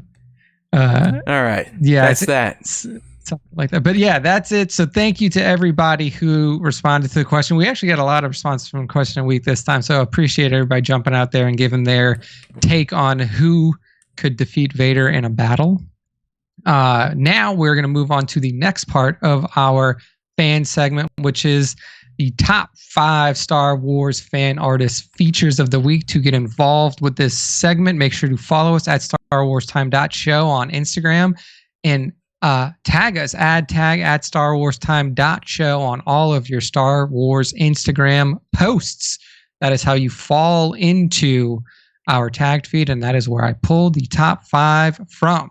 So to kick off top 5 this week, we have Tauntaun's Photography, Tauntaun's_photography, giving us, I really like these like wartime, like prequel era wartime shots where it's just like, you know, some tarnished up troopers walking through a battlefield that, you know, where the battle has just ended. So what we see here are 3 troopers making their way through a battle zone. You see a dead B2 on the ground. You see a dead B1 on the ground, and they're just kind of surveying the field to make sure that all of the combatants at this location have been taken care of. Yeah, I like the setup. I like the posing. If you go to the next frame, he's got a close up or a focused in shot on the guy in the back, just kind of his almost like his one shot. He's looking at the camera like, "What you looking at, fool?" Yeah, he's like this. This is the guy that's like looking at the wartime photographer, like, man, I wish you just fucking weren't here. Damn, clones are cool looking, though, right? I mean, come on, how can we hate the clones? It is funny to think at one point in time, before we got the prequels and whatnot, that a lot of people thought clones were going to be bad because all we knew was, the Clone Wars, and it was bad for the Jedi, right? I mean, didn't you, when you first heard it, think that the Clone Wars were a bad thing, and whoever these clones were, they were probably the enemy? Yeah, definitely. I mean, like the first time you hear it from Obi-Wan Right. Kenobi, you're like, clone war. Like there's a war and there's a bunch of clones. Yeah. Like this could not have been good. Like they couldn't have been on the good side, But right? they look It was damn always an good, and we assumption. know they're tough as a Maori under there. All right, who we got next? This is That's right, Tauntauns that's right. underscore Next. photography on the Instagram. That's right. Next up, we have Oh, here Toy he is. Underscore. It's the bell of the ball, huh? It's this guy who just We just got destroyed. wiped out by everybody that we talked about. Here's this So pussy. This is Toy Tales. Toy Tales from the Galaxy, toy underscore tales dot from underscore galaxy. A lot of different stuff in that one. But we see Vader on the field with his guys. We got some purge this is a troopers. rare sight. We got a captain back there. We got a stormtrooper captain, and then I think you got like a stormtrooper comms guy. I can't tell if he's got the comms backpack on because the purge trooper's blocking him, but he's got a little squadron out there with him. They're on the battlefield. This is something that we did not get to see a lot of Vader doing. Sadly, if we ever get more Vader content in any shape or form, I really do hope we get to see him on the field of battle. But this is Vader making his way onto a battlefield and assuredly wiping out a bunch of red shirts on the rebel side of things. Yeah, it looks good. I mean, I'm not gonna good lie. Posing, good use of atmosphere. He kind of looks like he's wearing his winter cape and tunic. He looks puffed out, right? Then he's like, damn, it's fucking cold on this planet. Give me some of that thicker cape action. But look, I mean, he looks great, and I feel sorry for Darth Vader right now after that conversation. I mean, we just spent like over an hour essentially cutting this guy down to nothing but an emotional putz. And it's sad. I feel like he's looking right into my eyes going, how could you do this to me, bro? Sorry, and Vader. That's his weakness. Sorry, Vader. We love you. Good shot from Toy underscore Tales period from underscore Galaxy. What's with all this punctuation fucking names? Come on. People are trying to, I guess it's just there's so many Instagram profiles now that it's super hard to get a name that you like. So next up we got 1/6 underscore lovers of the 1/6 scale, and we have an awesome shot of our favorites. Oh, there he is. Mercenary, dark side mercenary. We have a shot of Balin Skull here. And this is obviously like a super high quality figure. But I love the posing from 1/6 lovers. The lightsaber effects are super good. And then if you kind of scroll throughout the frame here, you'll see some different poses, some close-up shots of this Balin Skull I'm excited figure. For this one. And it really it's a work of art, man. Like this has captured Ray Stevenson's visage so perfectly, and is really does justice to the character that was portrayed on the screen. Absolutely beautiful work here by 1/6 lovers. Do you have this one on pre-order? Yeah, Matt? he's actually coming soon. It seems the Ahsoka ones are hitting now. A year later, they're all starting to hit the card. Just what I need. Right when the wife gets back to work, so I don't feel like a scuzzbag adding $500 a month to the lump of shit we got to pay. But no, I mean, this is a fantastic hot toy. Balin looks amazing. 1/6 lovers must either work at Hot Toys or is a very well-off person, because they seem to get all the new hot toys at least a month before everyone else. So kudos to them. Kudos to the great looking Balin shot. 1/6th underscore lovers on Instagram. There we go. Next up, we have Axel underscore L78 on Instagram, and they're giving us another member of the Ahsoka TV show crew, and it's Ahsoka herself. So we see TV show Ahsoka here, white lightsaber ignited and held out in that classic Ahsoka style, the back grip style. And she is in the world between worlds. You can see the stars, you can see the lines connecting to each other and everything that the world between worlds brings. It's just a really nice portrait style shot that incorporates the world between worlds in the background. I think it really fits for the character the last time that we saw her.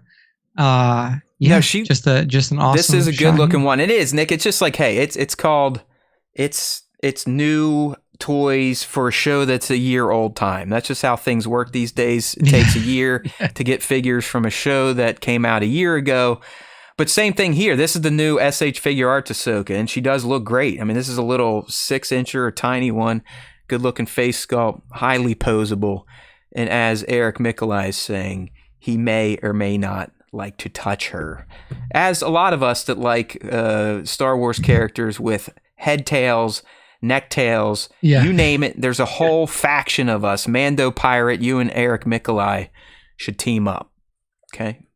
There you go. Get into some Togruta love, some Twi'lek loving. Some Twi'leks. You are safe here. It's a safe space to love aliens with the SWTS. There you go. So that is Axel_L78 on Instagram. And the final one for this week. There you go. There's a dance off. I know, right? This is a cool shot. I like this shot. This is a fun shot. So this is from Karen Kolsch on Instagram.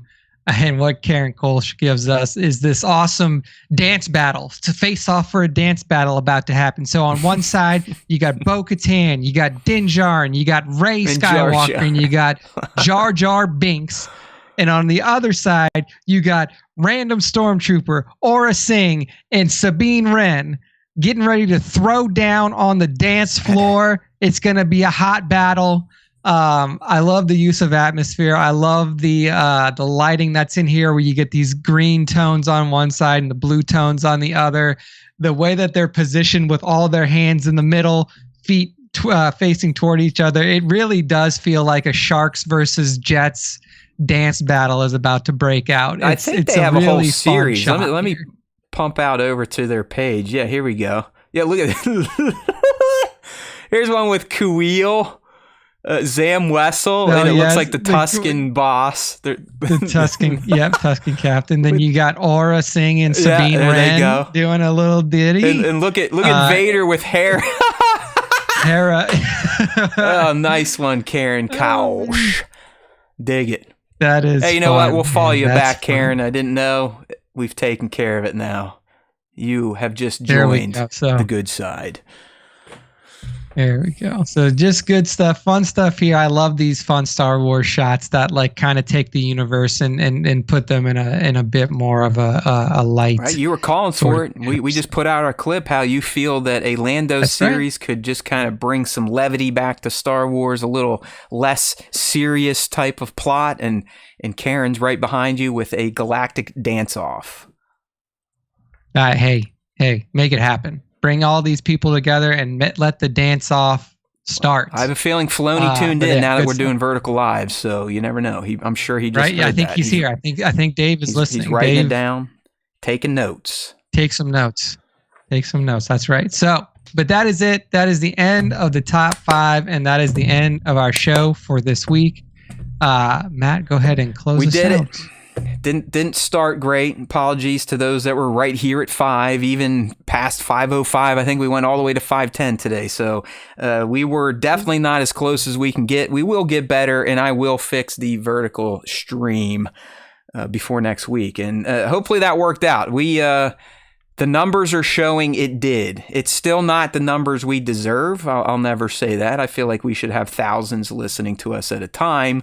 But it seems the experiment is paying off, at least in the short term, until YouTube finds us doing something to expose us, and they close off that loophole and keep us in our little closed-off sandbox. But it was fun.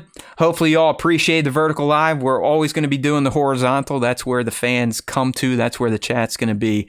But outside of a rough go, I think the tech test went off all right. And I will fix young Nick's view in the Vertical Live by next Tuesday. If not, I will cut off my arm and not even expect to star in a Star Wars movie like Rory Schmidt said about cutting off digits on your hand. But we have made it to the end, like young Nick said, so it's time to say goodbye and remind you that there's always time for Star Wars time. And as you're out there stumping for us in your daily lives throughout the week, in between Wednesdays, don't forget to direct people to StarWarsTime.tv. net. That's right. That's our home base on the internet. We don't necessarily have as much content out there as we used to, and that's mostly because there is no Star Wars content to talk about except for the content we create. We are creators of said content. So flock to our socials, which you can do through StarWarsTime.net. You want clips from the show? Is 2.5 hours too much to listen to these two idiots? Probably. That's why we put out a clip a day. Except today, because I kind of fucked the schedule. But we'll be back on the wagon starting tomorrow. So make sure you're following the Star Wars Time Show on YouTube, Instagram, TikTok. We've got an open Discord. If you want to join the community, just use the link in this video's description. You know what we'd really like? We'd really like for some more friends to join our membership program. That's right. We offer memberships through YouTube. You can see some of the members in our chat. That's how they get those fancy looking Darth kitties. So just look at Bat. If you want to be cool like Bat or B-Mad or League, join up. Consider, throwing these two idiots $1.99 a month or more, depending on what you think we are worth. Because we definitely think we are worth nothing, but we gladly accept anything. All right, people, you know how we do it. There really is always time for Star Wars Time, even when Lucasfilm and Disney don't believe so. We do. We breathe it, we eat it, we sleep and think about it, because there truly is always time for SWTS. And don't you forget, if you listen to the Star Wars Time Show, the Force will be with you. I hope this works, because I'm hitting a button and you never know what's going to happen. Always.